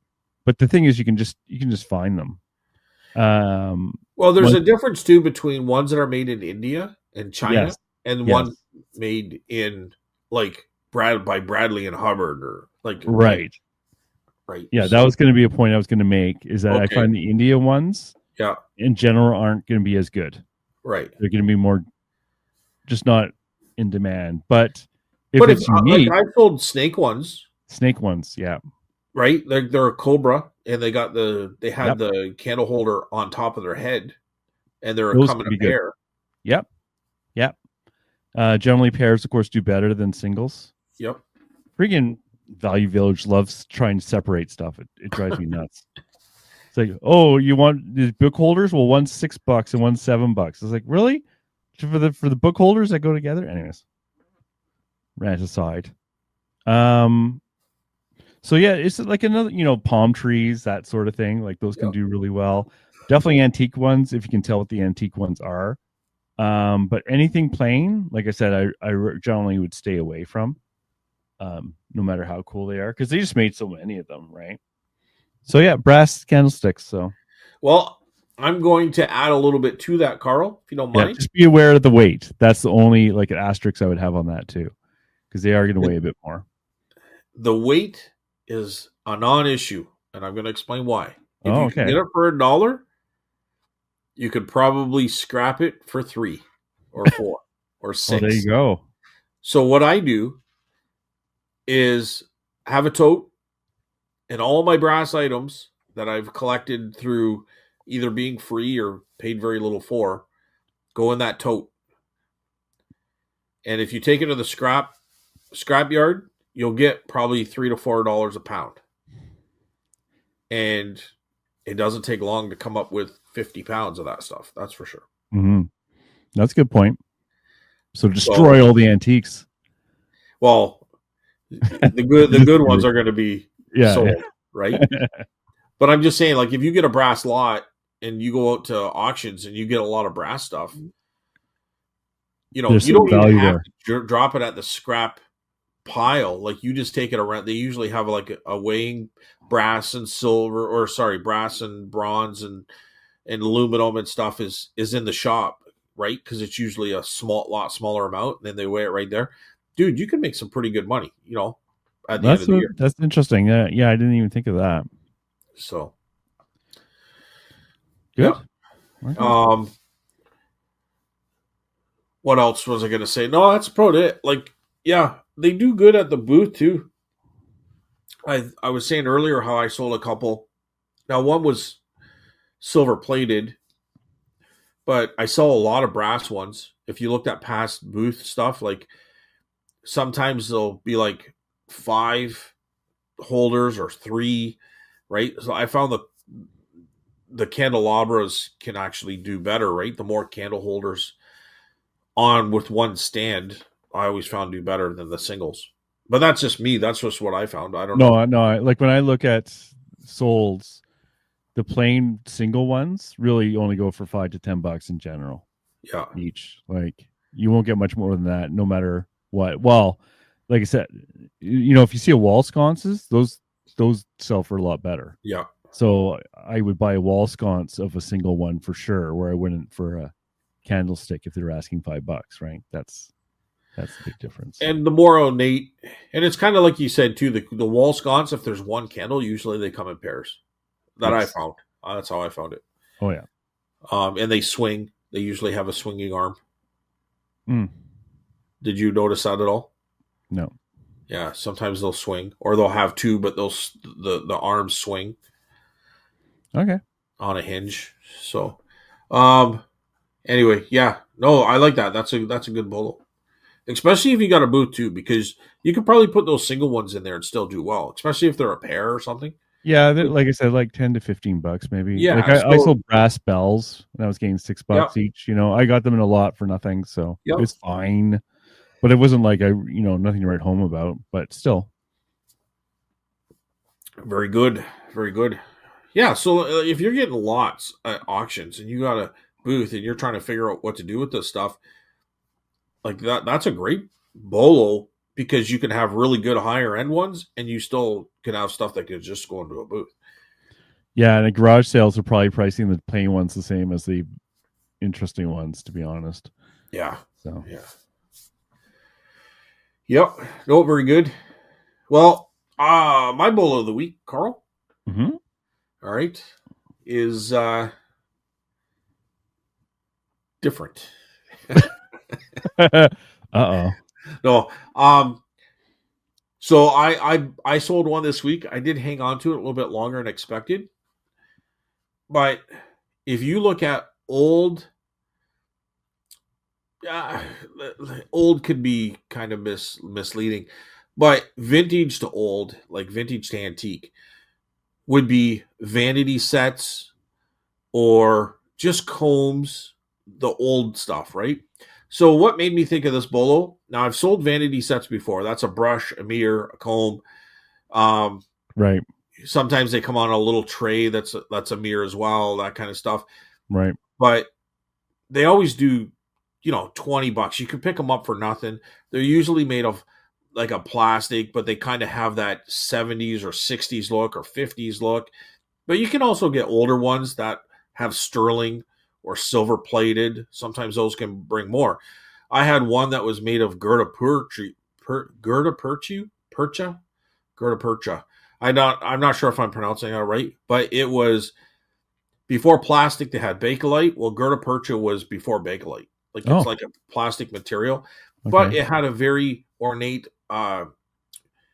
Victorian design on it. Mm-hmm. So I think I got about 50, $60. I sold this like three. It was one of my first things I sold. I might even have sold it on Etsy.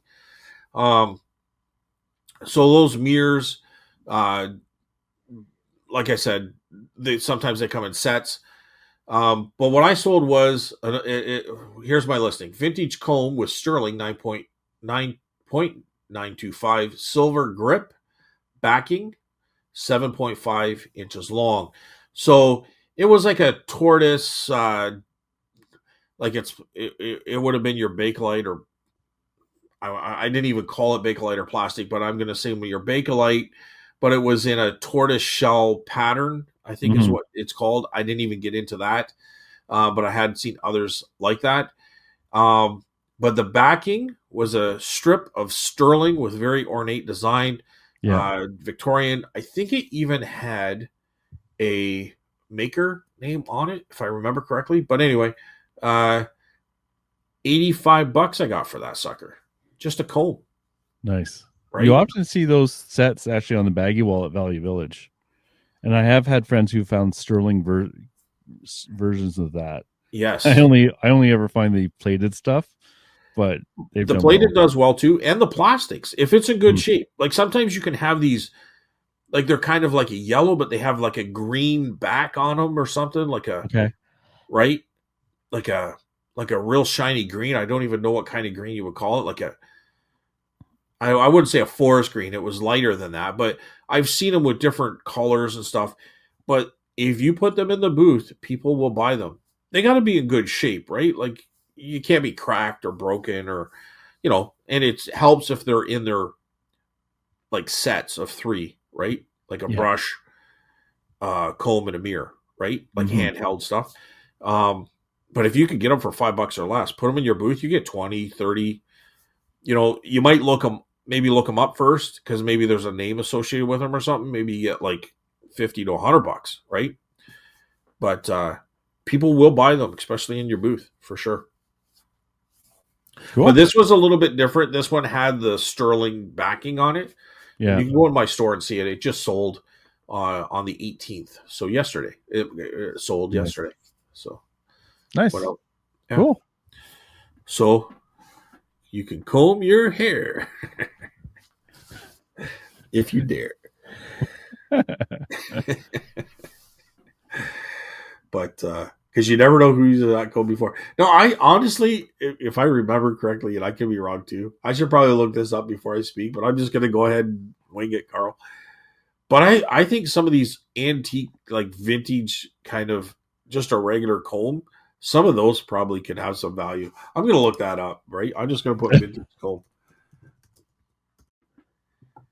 $4,000. No. Oh, there you go. The normal comb is worth about $4,000. Yeah, I think some of these vintage stuff, especially if they're new in the package, well, okay, they call it a hair comb, but really it's kind of one of those. It says Art Nouveau, Deco Morning, but I think it says celluloid, Spanish hair, but it's very ornate, and I think it just sits in your hair to hold it up. Yeah. $55 for that. 151 rhinestone. Oh yeah, some of these are really interesting. There's another one that sold for 57, very close to what mine was that sold. So there's silver brush, 68. So I'm just looking very quickly here, but yeah, tortoise shell celluloid. So it's made to have that tortoise shell look. Oh, there's sterling silver, $285. Comb, brush, and mirror. But that's going to be rare find, right? Yeah. $25 for a bunch of combs, 1975, family pack of 6. Brand new in the package. Anyway, there you go. Always more. So thank you, Tina, for the Bolo of the Week. Idea, yeah. Yep. All right, what time is it now, Carl? Now it's time for comments of the week. Comments of the week. Yeah. All right. So we'll start with Spotify. Oh, okay, yep. And I'll start with Adam Wakefield. All righty. How do you guys find time for your families when you're reselling, running your booths, and doing this podcast? Not to mention all the various sourcing you guys do. Well, I have my wife, so I don't have any of those little kids running around. I know Scott here orders his son to do stuff, so he's actually integrated, and your wife also works at the antique market, so you just got them into everything too. Yeah, I put them to work. You put them to work, exactly. No, I don't know. I think you just work around it. I mean, if I had a normal job working 9 to 5 or working shift work or something, I think you see them less. Well, you were working nights when you were at the factory, right? So I was working days and nights. Yeah, 2 weeks days, 2 weeks nights. And that will burn your life out of you if you're not careful, right? It does, for sure. So, and for me, I'm part-time. So, yeah, I talk about it on here, but really most of my week is not reselling. It's sitting around watching YouTube or whatever, right? But, Sundays are a bit of a problem, because Amy's working and she'll be working for another 5 to 8 years or something, probably 8. So Sundays are kind of gone. But usually with Sundays, if we're going to do something, it's going to our parents' place, which is on the way home actually from the flea market for me.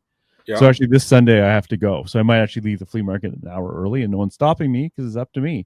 And if I can't do the flea market on this Sunday, it's not the end of the world. So it's really up to me. They're not going to kick you out for one Sunday here and there, right? How do you guys find time for your families? Well, I have lots of time. Time is not my problem. Doing this podcast takes a long time though. Basically, it usually takes 4 hours or something like that when it comes down, and that's not even the editing that Scott has to do after it or the thumbnail. So I don't know how Scott comes up with the time. Well, when I edit it, it's when I'm listening. Mm. So I just put it in the background and listen to it while I'm listening. So that's fine. Um, yeah, I don't know. The time is just well, I look at it this way. This is my hobby as well. You know, I got into this full time because I really enjoyed it as a hobby and I saw the potential of making money doing it. So I think that's where I went with it. Um, I think you make time. So I think I guess just without thinking about it until now, just kind of, put on the spot. I think you just make time because you're free. You know what I mean? Like if I'm working at the factory, I can't just leave the factory, go visit my mom, bring her a coffee for a couple hours, and then go back and finish up the work at the cars. You know what I mean? Yeah, they don't like that. Right. But I can do that here. Yeah. Right. If, Steph, when she was getting her back treated, like if she had to go, they don't want her driving home. It was an hour away in London. So I'd drive her to the hospital and then come back, and like I could do that because I schedule it myself. So I think you're always doing this, and if something comes up, you just schedule that in. Does that make sense? Yeah. And you can work to what you want. Like I know with the Two Dog Digs guys, they often work till like 2 o'clock in the morning, Yeah. but they don't get up until like noon Yeah. or Yeah. 10 or whatever. Right. So Yeah. they can do whatever they want. I hate falling into that trap, and a lot of times that does happen Mhm. because I find that if I get up and I start working at 7 or 8 in the morning, I get more done Yeah. You have to work because with the who you're distractions hit harder Oh God, yeah. after 10 o'clock. Everybody's Yeah. up, everybody wants this and that, and go do this and that. Like, I think that affects me more. Um, but I guess if you're doing it consistently to do, so I would say, like, put it this way, like, I try to do as much as I can and do this, but I also have, like, I'm walking up the steps, 1, 2, 3, 4, 5, 6, 7 steps, and then I just look over to the left, and Steph will be on the couch. I'll just say, "Hey, like, do you want to watch a movie together, or do you got something going on?" Or I'll just keep listening. You know what I mean? Mhm. And sometimes she'll just say, "Oh, go keep listening," and then sometimes she goes, "Okay, what do you want to watch?"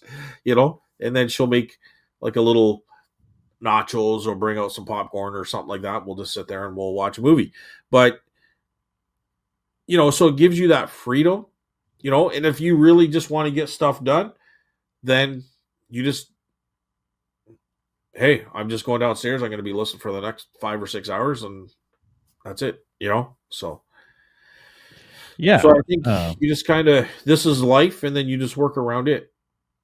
Yeah, just do what I do, just retire, and then you have lots of time to do anything Yeah, you want. there you go. There's No your other problem. option. Just get old. Yeah, it just but for me too, I put as much time as I feel like it, and my return on my time probably isn't the best, but that's fine. I was thinking about recording how much time I'm spending on this, but then I realized I don't really care. So in the end, it doesn't make a difference. If it full time, I wouldn't do this full time. I'm not disciplined enough to do what you do, Scott. If this was full time. Well, it's tough, dude. The discipline is tough, and I wished I know it's like a broken record, Carl? If only I listened more. But it's the distractions, and once you get distracted so many times, you just fail to go back. The days are right off, and you just move on to the next day. Yeah. Right? Because you're so frustrated. Dude, yesterday I was so mad. I was so mad. Everybody kept bugging me, you know. Yeah. Yeah. And then and I just took the CDs. They're just garbage CDs. And I just had a bunch of them, and I just took them, and I just dropped them on the floor. And I'm just like, okay, I'm done. Yeah. I'm No done. more work. You Yeah. tell me what you guys want me to do for the rest of the day, because I'm stopped working. Yeah. If that's what Well, you you're want not me to working, do. Scott. You're just sitting there. And then everybody's like, well, that's not what I mean. You didn't have to do it. Well, no, I had to do it now. Here's the CDs. My son's like, do you want me to pick those up? Nope, just leave them. I'm here for you guys. Like I'm trying so hard to work, and I just go do this, go put this, go measure this, go do that. And I'm like, there, I just dropped them. Carl, I just like, boom, drop. Point made, I guess. Yeah. Yeah. Yeah, that is hard to like. Because like people think you're not working, right? But this is your job. This is the That's the job. difference. Yeah, and Yeah, they don't get it. you're not retired. You're not Yeah. just sitting there with playing video games. You are. This is how you make your. This is how you pay all your expenses, right? But I shouldn't. I don't know. I might end up cutting this out because it's never me saying that. She'd be so upset, probably. they don't listen to this. And they don't listen to it. But Amy doesn't listen to but this. it just gets on your nerves when you're constantly pulled. Yeah, I get it. I get angry too. Constantly. You know Yeah, what I you just mean? want to get it done and like just leave me alone. You almost need to like do not disturb for Yeah. the stairs or something. Yeah.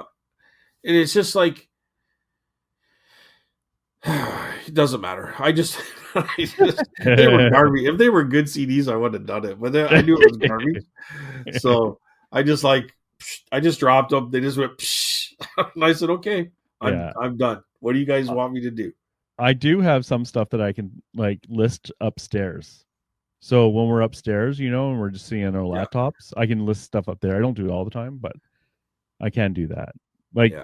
things that don't use the light box, but And then there's many times where stuff, okay, if I'm gonna say they're pulling me away, I'm gonna double down and say many more times this is happening too. Like I need something clean. Like she'll just clean it, she'll tag it, she'll come to the booth and help me organize stuff.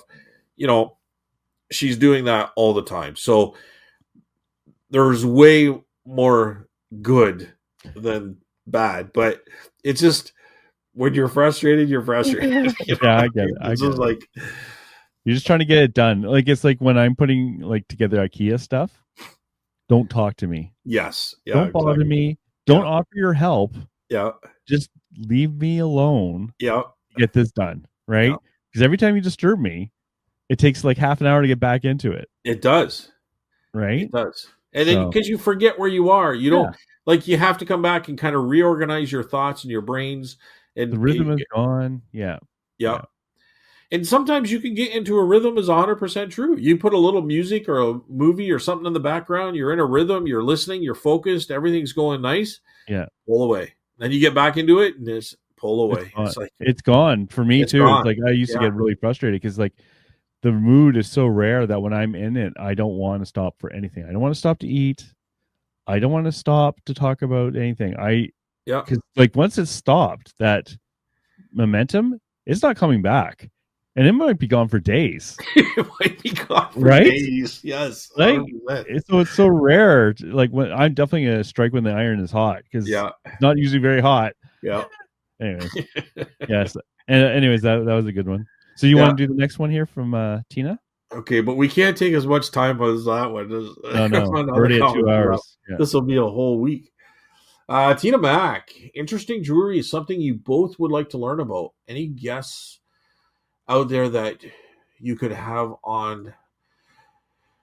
That's interesting. She mentioned the guests because I just said that earlier too. Have guests on. Well, Ken would be one for the store. That would be interesting. Any guests out there that you could have on to teach us a few things on the jewelry? I can't think of anyone. I think the only one that I can recall, and I don't think she'd be, I don't even know what she's up to, but Tom and Tracy. Tracy used to do jewelry. Oh God, I haven't seen her in years. I haven't even seen her in years either. But I don't know anybody who is a YouTuber.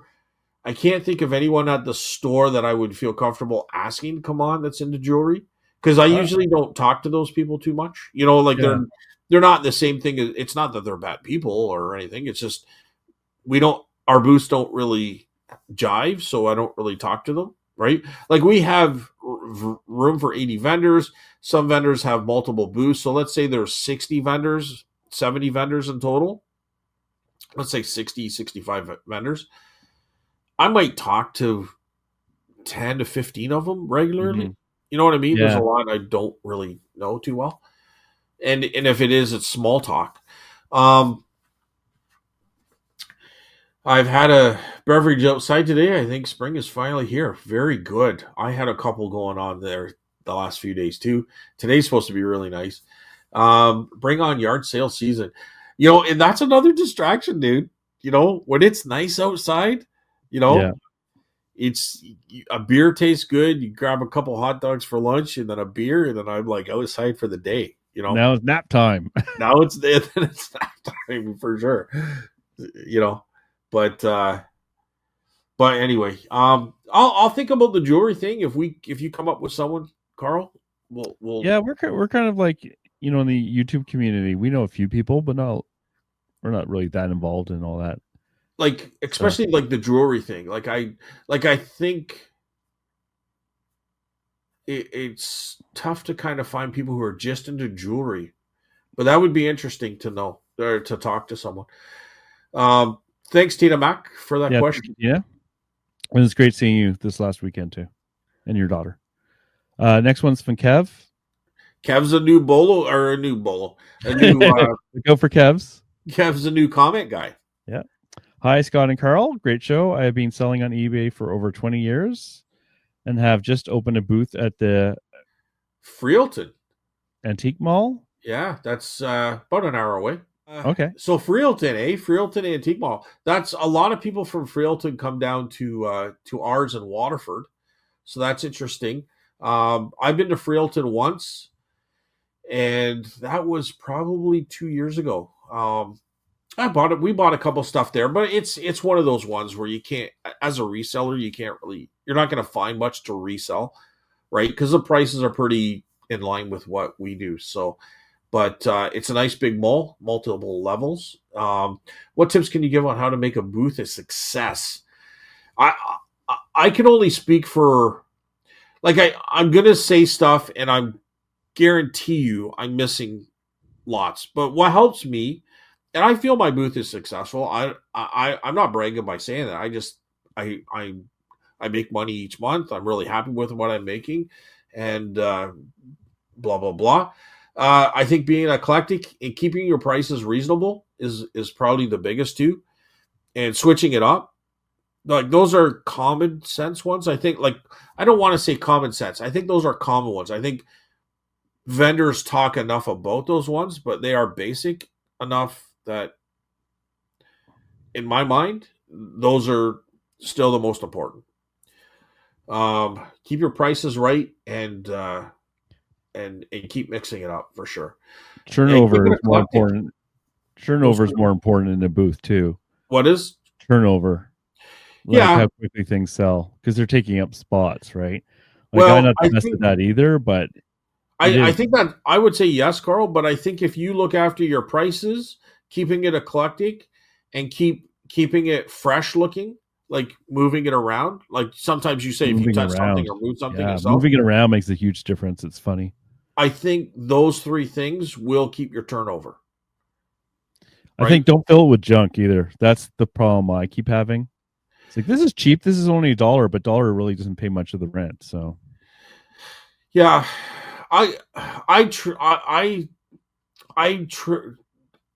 I say that kind of stuff, fill it with junk, I try to say that lightly, because perception of junk, like, I would say fill up a tote of McDonald's toys, put $5 a piece on them, and the ones in the bag, and they'll still do well.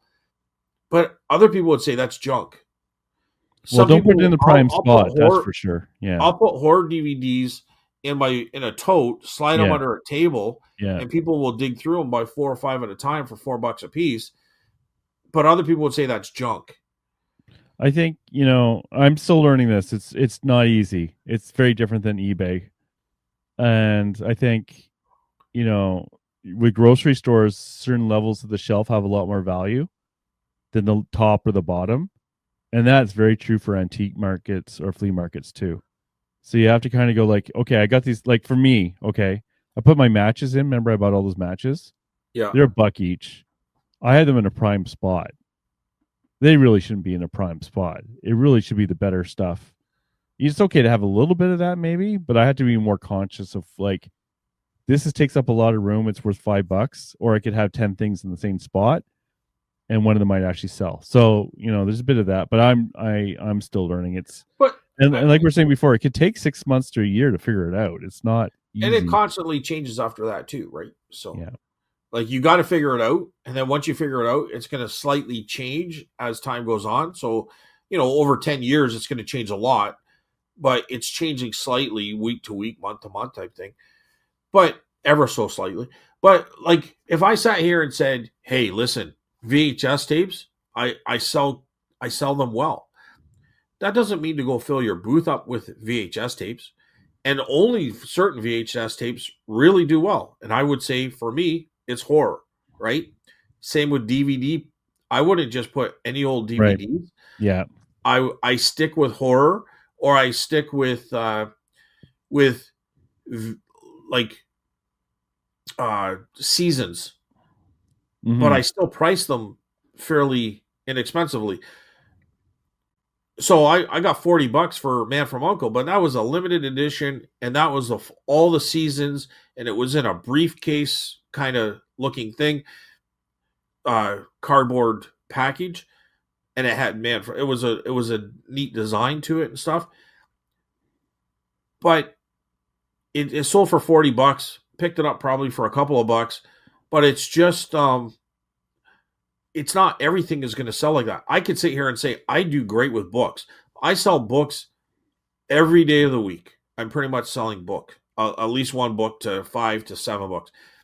But it also depends on what the genre of that book is, right? Like, Yeah. and it also depends on the price of that book.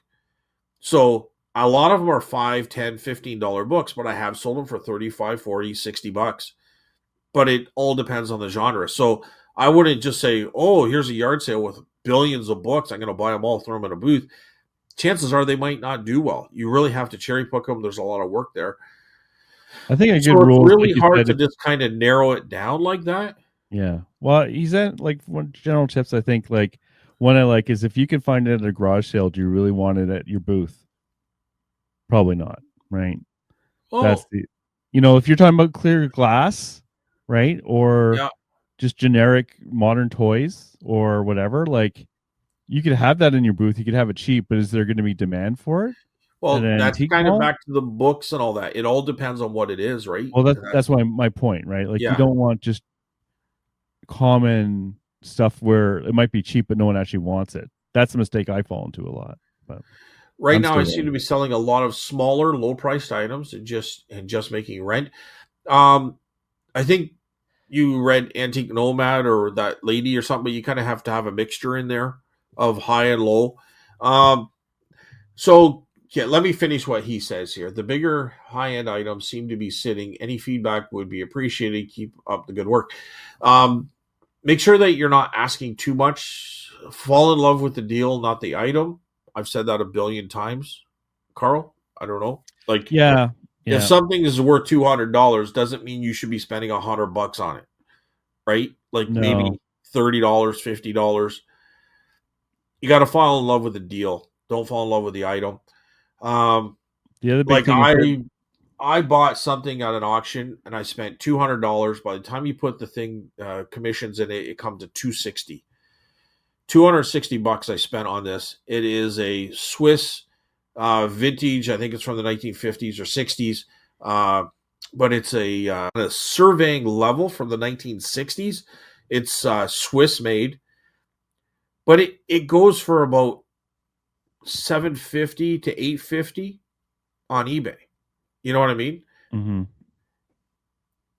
That's probably my limit right there. And I really didn't want to spend that, but I still thought I'm going to get, I'll probably make $300 on it after commission and everything.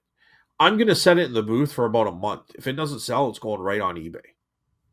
You know, so it's a big ticket item, but that's again where eBay and the booth kind of help each other.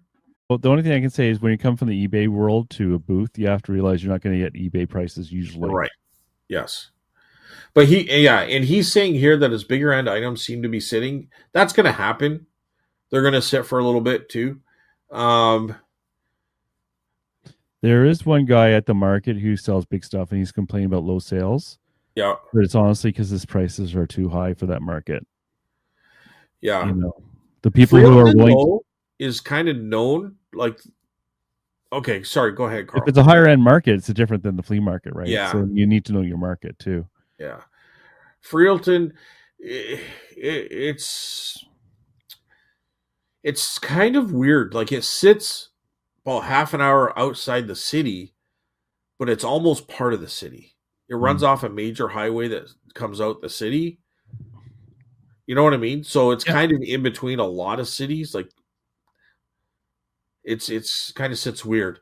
It sits out like out of Hamilton, out of Waterdown, kind of out of Brantford, out of Kitchener, Milton, Mississauga, but it's like right in the center of the country, outside of those major cities. It's probably a great setup, but Yeah, I they're think so. known they they were a little bit higher priced than our market.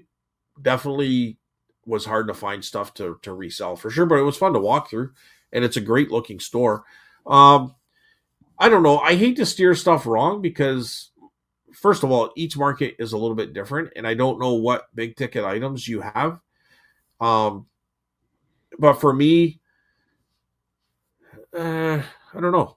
I just I, I think the other thing too is when you're selling on eBay, it's a worldwide market, so yeah you just get a lot more eyeballs on it.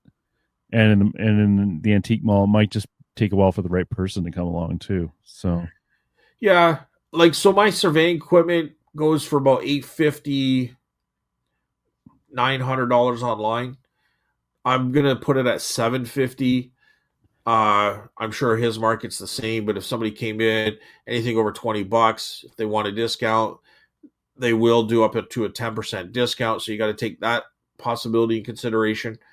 And then the market's going to take their share of it too. So you have to make sure on the buying end that those things are going to be covered so that there is profit there. Um, it's hard to just come up with a black and white thing when I don't even know what items he's really referring to. But I would say change them out. Make sure your prices aren't too high. Um, like you said, Carl, the market is going to dictate that as well. But I know Freelton, it's it's probably a more frequented market than ours is. mm. It's pretty good. Like it's pretty well known. It's been around for a while. Uh, But if you're Kev, making thanks for rent, watching that's the pretty good. show or Yeah. and making a comment there. I wish I could help you a little bit more. I think the basics tips though is just what everyone is going to tell you. Watch your prices. Make sure it's I would say eclectic. People might not say that one, but also watch your prices and switch it up. Like change it around. You know, if you take something and you put it from above your head to middle or just change it to a different part of the booth, Yeah. like one side to the other, just give it a different look. That helps a lot too. And to be honest, like eBay in many ways is a lot easier because it's so much more obvious what things sell for because you can look at comps. When you have a market, you can't really do that nearly as easily. And then, like a lot of people like Jamie, he's done like had a booth and he found it challenging too. And his other partner, not his partner, but his co-host John had to try it as well, and he found it just wasn't worth it. So yeah, it's not easy, Is and Jamie especially still doing it? I think so, but I Yeah, can't. Jamie was finding success. But it's And he John. I worked think hard shut at it it. down. Yeah, and he worked Yeah. hard, and I think John shut it down. So it's not easy. It's very in many ways it's similar but different than eBay. That's been my experience from going from doing both to doing just eBay to doing both. It's a bit of a shock too, right? Because like it's so easy on eBay to say, okay, this toy soldier sells for like 50 to 80. Well, in the market, you don't really know. Yeah. And sometimes it's worth 80 and no one will even go close to it. Right. So, Well, and I'm gonna flip it just a little bit, but I've okay. even had experiences the opposite way too, Oh, I'm sure. Yeah. where you make a little bit more money at the booth because people aren't gonna go online. So if it's I don't know $15 on eBay, you might make $20 at the booth. You know Especially those when you don't have to worry about shipping it you don't and have you to can worry take about that out. shipping and all. Yeah, Yeah. Yeah. and Yeah. because there's a lot of people that will not buy off eBay. They don't look at eBay. They're just old timers and they just want what it is. You know what I mean? Or, And if or, they're looking or, for or they're casual. Like I would never pick up this thing if it wasn't right here in front of me. I'm not going to go online and order it, this toy soldier, but it's right here. I want it. I'll buy it. Right. So there's that Yeah. too. But Yep. it is a different market, and like I've been finding it takes a long time to figure it out. So good luck, Kev. Let us know how it goes. Like I'm curious Yeah. too, because it's Yeah. And not if easy. you're ever in Waterford, just ask if I'm there, because I'm there a couple of days a week. I'm in Waterford. Um, I have 3 booths, and we'll walk through them. I'll show you around. Kev Freelton. All right, Carl. What are we doing Off now? to YouTube. Back to YouTube. Okay, doing it wrong, Scott. For your silverware, flatware, bolo, regular stainless flatware does really well too. I've sold sets over 150 to 200 before. They're easy to find, easy to search, research. Listing sets is a little bit of a pain. Singles aren't bad to list, and they're easy to ship as well. 10 out of 10, bolo, my friend. Yeah, Oh, I've heard, stainless flatware. Like, I think Doing It Wrong has said in the past he likes kitchen stuff, and kitchen stuff does do well. It is probably like a kind of a weakness for me. I go through, but I have, my most valuable stuff I've sold is actually kitchenware. If you know it, more power to you. yeah. Kind of what I was saying. It was my bolo, but I'm kind of dabbling into it, and the reason was because of Adam following up a yard sale after me and picking that and selling it for 200. But I've also seen other people picking that and selling that. So thanks Doing It Wrong for kind of confirming that, because it is something I'm starting to dabble into, and I was really surprised to find the values. I was really shocked. So awesome. I have sold the stainless steel flatware before, Mm-hmm. probably about 4 or 5 months ago. Probably took only a month or two from listing to selling, but I can't recall exactly what I got for it. I'm going to say around 50, $60, but I'm not 100% sure. Yeah, and I've done well too with it too, and I found it was better actually in sets of the type of thing, Yeah. like all knives, all forks, all spoons, all serving spoons, rather than like as one big set. But that was Yeah. I could be wrong. That's just what I did, and if they did it all sold. Like sometimes the same person would buy 2 or 3 of the different ones, but yeah, no, it sold. It's hard to get too excited about silver flatware for me, though. I know, I but must admit, the money's money. Yeah. But I it's just know, like, but yeah, yeah, I know watching some of the YouTubers, some of them look very plain, but because they're like Scandinavian or they have some sort of connection to a certain brand, like they get crazy money I and they can know, look so boring and plain. But I yeah, know. If you're willing to put your time in, yeah. but yeah, All right, doing it wrong here. That 30% is for a business that knows the exact return and exactly when it will sell. Resellers usually don't have a clue on when something will sell, how much of a hassle it is, or if it will even sell. Because of our additional costs, we need more than 30% in general. Personally, I like 10 times, but we generally don't go lower than 2 times. And only for sure things. It's just not worth it. Okay. So what we're talking about here is the 30%. I think you had a comment about you had bought something at a private pick and it wasn't, you weren't really happy with it, Carl. Is that correct? Because it was like, yeah, I'm not making Doing It Wrong says, I use the 3-to-1 rule usually. If I yeah, pay for $5, I want at least 15. It's a general rule. It's not like a black and white rule, right? But my point being, for the amount of money I was spending, I was only getting maybe a 30% return on after all the expenses, everything. That's different. It's not the same thing. It's two separate concepts. So that's not good enough. Like Doing It Wrong says, like, I want, much higher return on the money. Like if I just said 3 times higher is better, right? But 3 times generally should be my minimum. Otherwise, it's usually a bad buy, right? And sometimes I do those anyways. But But no, that's like if you get 10 times, that's great. But it's pretty rare that I'm getting 10 times unless it's something really hidden. Well, yeah, hidden, especially if you go to auction and stuff. But a lot of times on private picks, I really, really push for a bundle, and I like it. And it sounds like, oh, sure, Scott, we all would like that. But I'm honestly, if you can get one or two items, and in my brain, I kind of say, okay, those couple items, get me my money back, and everything else is gravy. Like that's really what I'm striving for, Yeah, it's right? a good way of looking at it too. Yeah. And it in a lot of times, if I'm striving for that when I'm negotiating, like it does happen. You know what I mean? Like Mm-hmm. I'm not saying it's always the case. I'm not saying, but if I'm striving for that, and that's kind of where I'm trying to ballpark my offer and my negotiation, like you'll be surprised eventually how much that really happens. You know what I mean? Yeah. You look at those toy soldiers. That was way okay.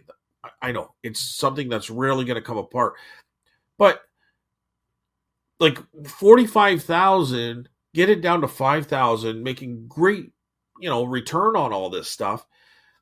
And then after it's all done, well, my sister told me just to get a dumpster and throw it all out. Remember me saying that? Yeah. Like they really had no option. They were grateful to get that. They Mm-hmm. started at this price because they added up everything the husband paid for everything. Like Yeah. that's where they're getting the price, right? So I'm like, it's if you try to get it down to that kind of thing, like you're going to find those deals, and those deals are where you're making the money. You can do this on local auctions and different things as well, right? But you just have to. I don't know. I think it's just a gut feeling that you eventually get better at having because of experience. You know what I mean? Yeah. Like I Like don't know what old car parts are worth, but I felt the one where it was a $3,000 buy, the profit wasn't there, and they had some really good stuff there. But I know there was a lot of work involved and a lot of junk. Then I'll go to an auction and I'll buy a shelf of stuff that you can hardly even determine what's there. But I know this guy was into Model A, Model T cars, and I saw some things that I've sold before that I felt could break me even. So I'll take a chance on buying the other stuff. You know, so you spend $300 on the three shelves of stuff, and one item pays for everything. It's in there. You know what I mean? Like, yeah, I've done that for like in a smaller scale for bundles, like at the Baggy Wall at Value Village. And I'll know there's one good toy in there. They'll pay for the whole thing. And there's might be other stuff in there that I don't know but are interesting. And I've done well on that, right? Because like sometimes you learn a new category as well. So yeah, so it's a good mentality to put through it. like I just think when you read these statements as someone who's new and they're, oh, we'd all like to 10 times our money, and dude, it's really, really possible. Like it's more, it's going to happen more times than it's not. Mm, You know what I mean? If hmm. you're out there sourcing and hitting a hard and you get the experience, like he likes to, personally, I like to 10 times my money. That sounds really great because it is great and it is possible. You know what I'm saying? Yeah, like I find like for me the three times rule is good to stop myself buying junk. 100%. And on the flip side, that's the other side. You know, we've said that before that we always try to pay less than 30% at max is 30%. But sometimes if it's higher, like put it this way, Carl, we like sometimes do you go beyond that? Like if it's like a $500 item, would you pay Yeah, well, that's why it can't $200? be a black and white rule, right? Yeah. Or if it's So new in box, like sealed and yeah, everything, yeah, like I might even go two yeah, times. You know, if it's worth 40 and I can get it sealed and everything for 20, or more like a little more than that, maybe. Like if it's worth 80 and I can get it for 40, yeah, I might. Not all the time. But if all I need to do is take pictures of a sealed item and put it in a box and I'm making $30 for that, yeah, okay. Right? So, yep. yeah. And generally lower than two times, it has only for sure things. Perfect rule. Like that's Yeah. and 10 times your money sounds crazy, but it's so definitely out there. Yeah. And two times is like if it's a multiple, right? Like that can be worth it too. So, one listing and you got 20 of these things and it goes quickly into a bubble mailer. Yeah. Those are great too. So And sometimes you're way more than that. You know, you buy something for Yeah. $5 and it turns out to be $300 to $500. You know what I You mean? So just have to be patient sometimes. I still got tons of Hello Kitty cards, but I paid for those a long time ago. Yeah. all right, you're next, bud. He just said sorry. Both of your private picks turned out to be duds. Yeah. Well, Oh, did I not finish it? It's just worth a regular reseller. Yeah. Uh yeah. It is well, what it is. It happens. water under the bridge. I have a private pick coming tomorrow, so we'll see how that goes. So, Oh, looking forward to that. guy bought a church. I think he's going to live in it. Somebody that I don't even know the name. Sometimes I know people by their first name, but once you throw a last name in there, I don't know who it is. So I'll have to try to figure out how to get around that. But anyway, somebody give him my number. So nice. Next one, Carverman 613 Serge. Great show, gents. As for jewelry, I buy a lot of bags at flea market during the summer from a buddy. He's already gone through to look for gold and silver, and there's a lot of costume that sometimes has brands, some vintage, some newer. My wife separates it, and sometimes more than half of it gets donated, but it's still worth it. I sell lots of 5 to 10 pounds of broken pieces for crafting and repairs. It sells between 25 and 35. When it comes to garage sales, if I see bins of jewelry, I say how much for it all. It's a gamble that has paid off a few times. Some people don't check their stuff for gold or in silver. Yeah, one of my favorite things was being at a garage sale and the guy was looking through something. He said out loud, "Gold." It's like, dude, don't say that out loud when you're trying to buy this stuff. No one heard him, but it was kind of funny. It's like your inner voice became your outer voice by accident. and a lot of people don't recognize silver as having value, and it can. Yeah. So I like that. Like, so lots of 5-10 pounds of broken pieces for crafting. I'll put a lot of it into jars, especially that you got the booth, Carl. You could fill up a jar, like just a mason jar, like an old canning jar, and just fill it with jewelry. Oh, I got lots of I Avon tape the crap. lid shut because I'm not there. I don't want people going through it. Oh, right. Yeah, and cherry picking But out of it. Yeah. yeah, then they'll cherry pick out of it. But what I'll do is I'll put 10-15 bucks on it. You know, I haven't done that for a while, but I haven't really bought big lumps of jewelry for a while. Mm. So, but if you go to estate sales, sometimes they're just like, here's mom's jewelry box, and there's like 5 boxes. I'll do the same thing. How much for it all, right? So, it is a bit of a gamble, so I wouldn't go crazy on it. But if you kind of sift through it and you see that gold ring in there, you might as well buy it all because that gold ring will pay for it for sure, right? So, all right. So, comment number 2 from Don. Where's comment number 1? Oh, there it is. Well, I'm gonna scoot down here and get comment number 1 from Don. Does that make sense? Yep. Then we'll bounce back. I think time just feels like it moves faster as you get older. Okay, so we talked about time and how things, we don't know why. It could be the CERN accelerator. Actually, I looked that up after, eh? Yeah. I actually did research that. You did a rabbit hole dive? Well, I was curious. And it's funny. There's a couple of YouTube channels I watched that actually started talking about the little mini black holes. Okay. They said the amount of mass that it would create a, like, black holes evaporate, eh? They don't last forever. Okay. And they said they know the minimum time in the universe, and the black hole it would create would last less than the minimum time frame of the universe that exists. So probably not, is what they're saying. Probably not. I know, And, but there is a small percent. it wouldn't be. But even if they took you and made you into a black hole, right? Yeah. It would last. I remember I listened to the podcast and I said, "Oh, it would last for a fraction of a millionth of a second. It's more like a trillionth or quadrillionth of a second. That's how long that black hole would last. Not enough to actually ever do anything." Faster you get older, especially for Carl, that dude is ancient. Wow. Screw you, Don. Carl sounds like she had too much time between meeting you and you visiting her. Yes, that's for the private pick.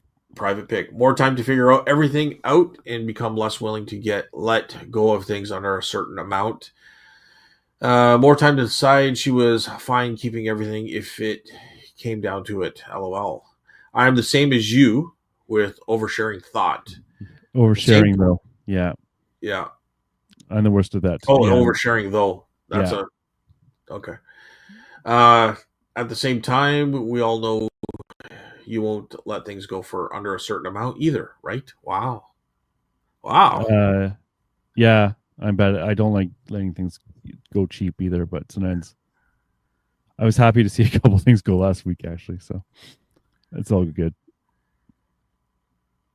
I'm going to try making separate, shorter comments and hope they stick around this time. Yep. Are you frozen? You look frozen. No, I'm just looking. Oh wow, you're so still. I was sure you were frozen. Anyways, yes. Good idea. But I don't know if any disappeared after we did that little change. So I'm going to declare that change we did as a complete success. Well, I only can say that the previous comments have gone to the black hole. They were swallowed up. Okay, so Don, by the abyss. Right. Into the abyss. Okay, you're next, Carl. What do you got? Comment number 2. We'll do second Don's. Scott is right about taking the pick as a learning experience. There will always be people trying to sell off their stuff. Yes, I learned. Hopefully, some of it will stick in my noggin. I've used the method Scott mentioned for cleaning silver plate. It worked really well. No electrodes used. Just aluminum foil, baking soda, and boiling water. It was so satisfying. Peak might also work. Sold at Crappy Tire. Peak. I don't know. I don't know what that is. Huh. So yeah, you don't have to electrocute yourself to clean the silver. And I've seen videos of it. It just like goes from tarnished to untarnished, and it looked like a good idea. And yeah. And then she also says, "All right, I thought I'd have more to say, but I've been, working." Yeah, wow. Right. Good. I went off for a nap. Wow. Okay. Do you want to do well, we got Randy from. Okay. Speaking of jewelry, I purchased all the inventory from a closed jewelry store. Wow. That is new and packaged. Lots of money, more than I should have paid. Tell me about it. Okay. Chinese dominate the market on eBay. Listing this weekend on lots of 100 to get rid of them. Yeah, that sucks, eh? When you got so much and you want to try to get some money back, so you. Yeah.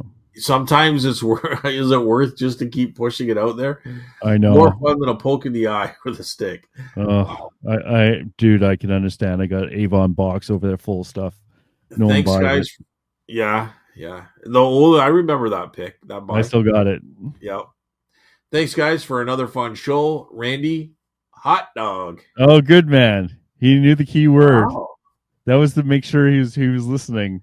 Yeah. The last to the end. To the end. The end. Yeah. It was the last bit, and yes, you passed the test, Randy. You actually did listen to the whole thing. And that cracked me up though when he wrote that. Let's see if Dawn listens to the whole thing, and her word we'll tell at the end of the show. Now she has to listen to the rest, eh? What do you got next? I think that's it. Oh, Nova Scotia count. I got 2 more here. You really emphasized the. One is hot dog. Yeah. And so just in case the YouTube secret police delete my comment. Hot dog. Yeah, there you go. And then Carl's LOL. And then he's laughing, yeah. And then he does another hot dog just to make sure. Awesome. Thanks, Randy. Thank you, everyone. Yeah, thanks everyone. And so we'll test Dawn this week. So what's the word of the week? Nap. I knew you were gonna pick that. How did you know? Because we just said she has to she's gonna have a nap. Done my nap. That's the secret word. Done my nap. Okay, there you go, Dawn. We want to hear it. All right. Anything else, Carl? Nope, that's it. Nothing exciting happened. Well, you have a private pick, you said, eh? Yeah. So tonight I got a guy doing a pickup. Mm-hmm. It was a from eBay. He Mm-hmm. bought 6 toy soldiers, and we're doing a pickup tonight. So we'll see how that goes. Local pickup, it's called. He's from Guelph, works in Brantford, so he's driving half an hour for Brantford from work to pick up the stuff and then drive back. Yeah, half an hour is nothing for me now. It's funny. People say that, but I drive everywhere for an hour. It feels. Well, especially on Sundays, I guess, right? Oh, Yeah, I guess for your picks too, right? For yeah, your auctions and shit. yeah. And then a private pick tomorrow. It is at a church. The guy bought a church, so we'll see what it could be. Some interesting stuff. Hopefully, there's some large brass candelabras, but also I should save this for a bowl next week. Maybe I'll save that for next week. Well, there you go. There Tease. it is. That's a tease. I And get that's my and bolo for next week. and for me, not much. Like a max sold with some D&D stuff tonight that hopefully I'm gonna get. And my buddy who I do the commissioning for is gonna be hanging out with me at the booth on Sunday for a while. So I always enjoy that. And yeah, that's maybe I'll list this week. Maybe I'll list some stuff on eBay. I got $10 this week for my payout. So I should really be doing a bit more there. All my intentions basically is like thought about the booth, even though I make no money, but it's all good. I just made a sale, Carl. Oh, well, screw you. What? Insole. It was What? one of those insoles. Your favorite. Oh, insult. That's funny. I must have give like a 10% off or 15% off. 42.46. When it's an odd number like that, it usually means Yeah. they were a watcher. But still over $40 for nothing. It, what do they say? You know, that's the way to work. Work smart, not hard, right? Yeah. Yeah, so anyway, there it is. I don't know. Yeah, that's about it for the week. We had a vendor day supposed to be on Monday, but that was canceled, so I didn't get a chance to get in my booth and really do any major changes. But I will try to get there tomorrow or Friday. I mean, hopefully this nice weather keeps coming and we just keep selling. Like, I think that's the key right now. Yeah. Well, I was going to go to Lachute, but it's an hour and a half away, and it's in a desert for recharging for my car. Oh, So that's a bit of a pain. So I'm not sure if I'm going to go out where's there. Lachute? In Quebec, about an hour and a half. Like compared to you, like how far? An hour and a half. 100 and something, 140, 150. I don't like going that far and then back in the winter because you never know, right? So Yeah. I just like it's kind of like going somewhere without a gas station. You can get there and back, but you're not a fan of it, right? You rather not have to think about it. So I could always take Amy's car or just risk it. But now, worst case scenario. Sorry, go ahead. No, it was all based on your comment, so you might answer it. So go ahead. The worst case scenario, I'd have to drive into Montreal to charge. I guess I'd hate to do that because that'd be the opposite way. But, okay, so that was my question. Is there not a spot that you could charge it on the way back? No, but not on the quick route. You'd have to go off route to charge. I'd have to go the opposite direction. Yeah. Well, there's some options. It's just like I said, it's in a desert. Like they're putting new charging. Like they have the non-Tesla ones, but they're not reliable. And often they're like a private store or something, like a private, like, I don't know, motel or something. Like I'm not going to use those, right? Oh, wait a second. So there's one strictly for Tesla and there's one for other electric cars? Well, there are ones for Tesla, but it's become the standard now. Okay. So other cars can start using the Tesla superchargers. Oh, okay. Okay. Yeah. I can use a normal like 140 volt that comes out of the wall, but it's really slow. It's like a kilometer or 2 an hour for charging. Like it's not a practical thing. So, and the superchargers, they just go so much faster, right? And it's also nice because it's like I don't have to take out my credit card or anything. I don't have to worry about payment because it automatically charges me based on when I plug into my car. It knows that's my car, right? Okay. So they need to put another charging station somewhere along that route. But like I said, it's a desert that direction for some reason, which is a pain in the butt. So It's not a big deal. Like, cause like Lashute's an hour and a half away, right? So to go to like an outdoor market for an hour and a half back, and hope I find stuff, it's kind of beyond my range, anyways. To be Yeah. honest, so I'm gonna think about it. I didn't realize Lachute was so far away. It kind of sucks. Did you Anyway, go, shoot? Lachute, Lachute. Shoot. It's so far to go, shoot. Well, if you think about like your time for sourcing, there's so much better ways to do it, right? Yeah. Like But you don't know how good it is until you do it sometimes that's too, the right? problem, right? Right. That's Yeah. the problem.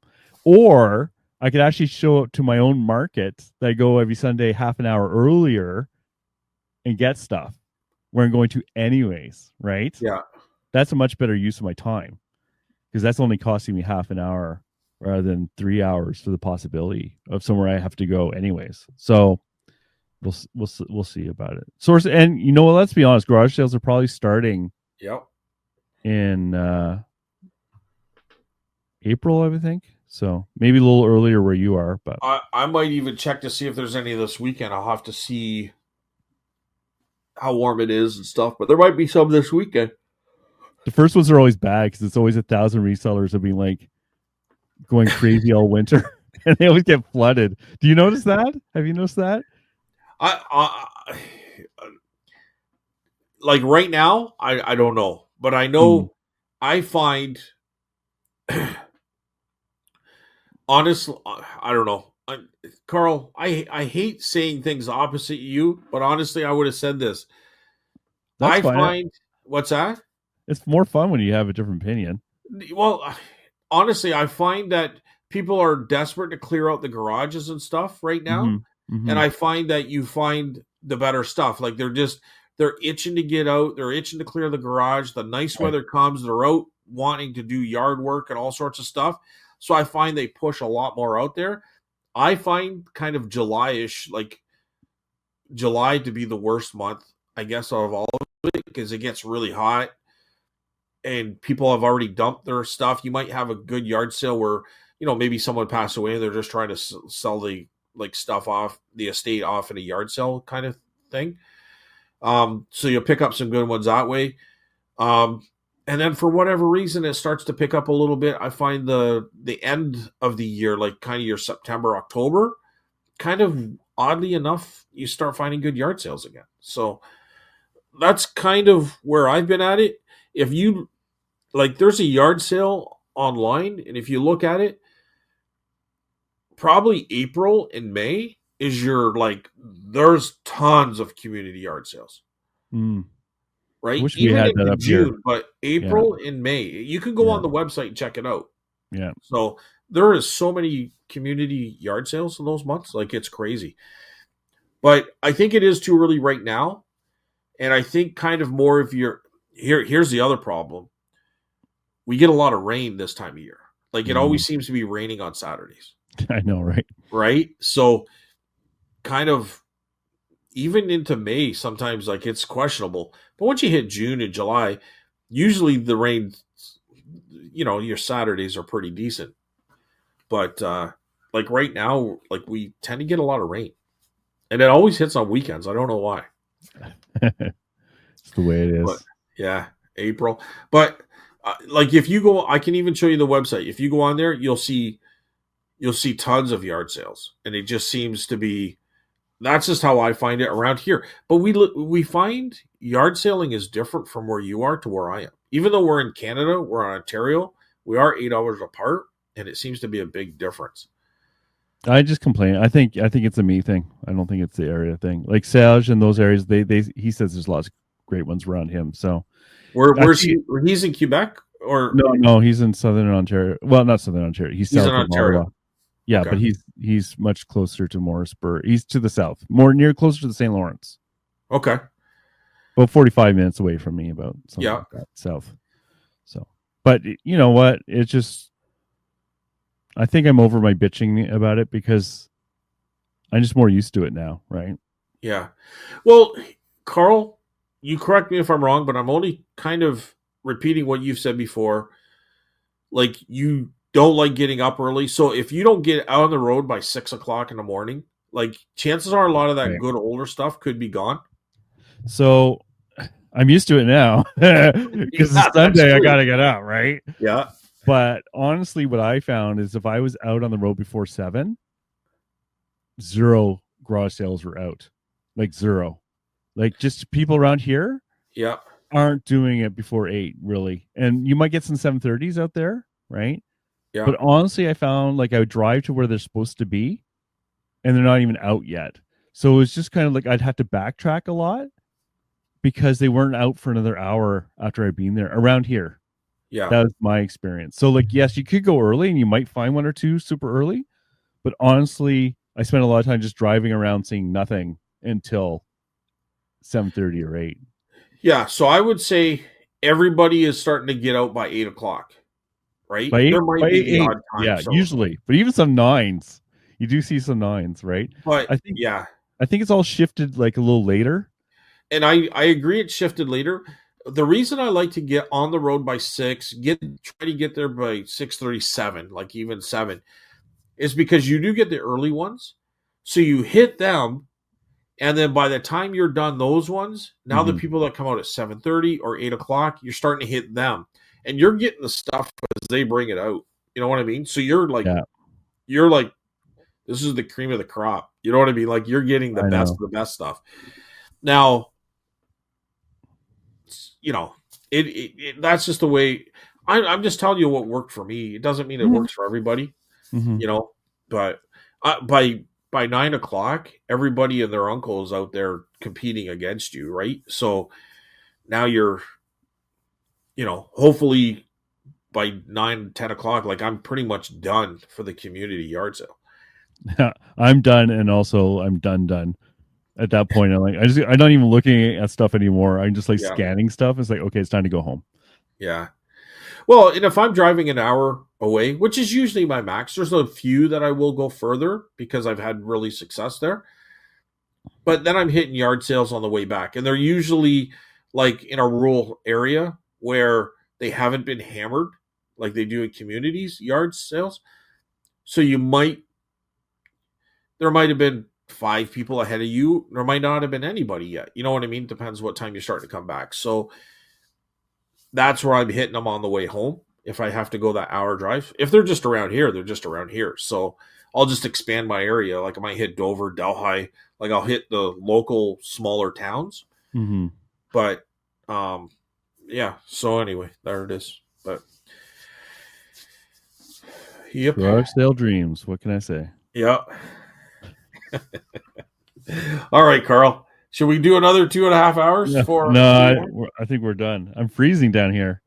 I don't know why it's so cold in the basement, but well, have a great week, Scott. Well, one more thing. Ask Siraj what time he gets out where he is. Like what No, time? he's one of these guys who gets up at 4 a.m. kind of thing, like on a normal day. I wish I could do that, dude. I Oh, wish I God, could do no. that. It's like, especially lately in the last 3 weeks, I can't get to sleep before 3 o'clock in the morning. It's horrible. I could be sitting here with my eyes starting to shut, and then all of a sudden 9 o'clock or 10 o'clock will hit, and it's like the whole brain just starts going in overdrive, and I can't sleep. But I'll Ugh. be sitting here half asleep, like looking at my computer trying to list stuff. But as soon as that time hits, boom! It's like so frustrating. It's the opposite. If Amy wasn't working, we'd be sleeping in till like 10 every day, right? Yeah, Like talking to the two dogs Diggs who are kind of retired, yeah. like they stay up till 3 and get up like at 10 or 11 or noon or something like that. They became night owls completely. So yeah, Yeah, but if they go out and do garage sales too. So somehow they manage it. It might be just Craig though and not Rick. yeah, now Craig, is he the guy with the like balding? he's he's the guy who's more into it. Yeah, Yeah, not okay. that Rick So he isn't, but Craig is he much I was more just into gonna all say this. he seems more into it too. Oh So yeah, for sure. Yeah. yeah, Either Rick gets dragged along whether he has a choice or not, I think. yeah, Sometimes. The funny thing is Rick is really good at picking stuff though. Like yeah, unique, valuable stuff. He has the eye. Yeah. I'm very jealous about the eye. But half the time I see when he shows stuff, I'm like, what the hell? Why is that worth anything? It's like worth $300-$400. It's that kind of stuff. Yeah. It's like, but hey, we each have our little bit. Yeah. If it works, it works. Exactly. Whatever's working. I wished I could get up a little earlier. I got to get back into that trend, especially now that summer's here. Mhm. I got to digress into a whole nother topic here, Carl. You know what I think is going to help? Like, I really got to start exercising. I think the winter is Sure. gone. So now I got to get back outside, get exercising. I was cleaning out the fish pond and pulling out all the old sludge, like leaves and stuff out of there. And it was just nice to be outside in a warm kind of air. Warm. So, What a concept. what's that? Warm air. What a concept. I know. So, Steph and I are talking about doing walks and just starting to do that. And hopefully, I can get ambition and join a gym again. I haven't done that for years, but I want to get back into doing something like that. I think that kind of stuff is going to help you sleep in a more kind of, I don't want to say rhythm, but pattern. I don't know. A schedule. Mm-hmm. Do you agree? Yeah. You don't like the word I exercise. I hate exercise. I used to love it as I'm feeling it now though as I'm getting older. Yeah. I just like when I get up, it takes a lot more effort. And I'm worried that I'm too anyways, let's not go into this too much, but yes, I agree with you. But that doesn't mean I'm gonna do anything. Yeah. All right, Carl. Well, have a great week, Scott. Good luck on your private pick. Yeah. Thank you. I'll let you know. We'll see how it goes. I don't know. There was no talk of anything that he had there or anything. It just, he lives in an old church. Somebody give him his number. Maybe you'd be interested in stuff he has. So I don't know. all Bibles and pews. Yeah. Bibles and pews. Hey, nothing wrong with Bibles. Nope. Hopefully they're like 1800s, all 1800s and nice old good condition. Yeah. But my bolo, what I hope is there as well, it will be my bolo for next week. Awesome. All right, Carl, have a great week. Thanks for being part of the show, everyone, commenting and listening. And have a good week, everyone. We'll see you next week. Bye, everyone.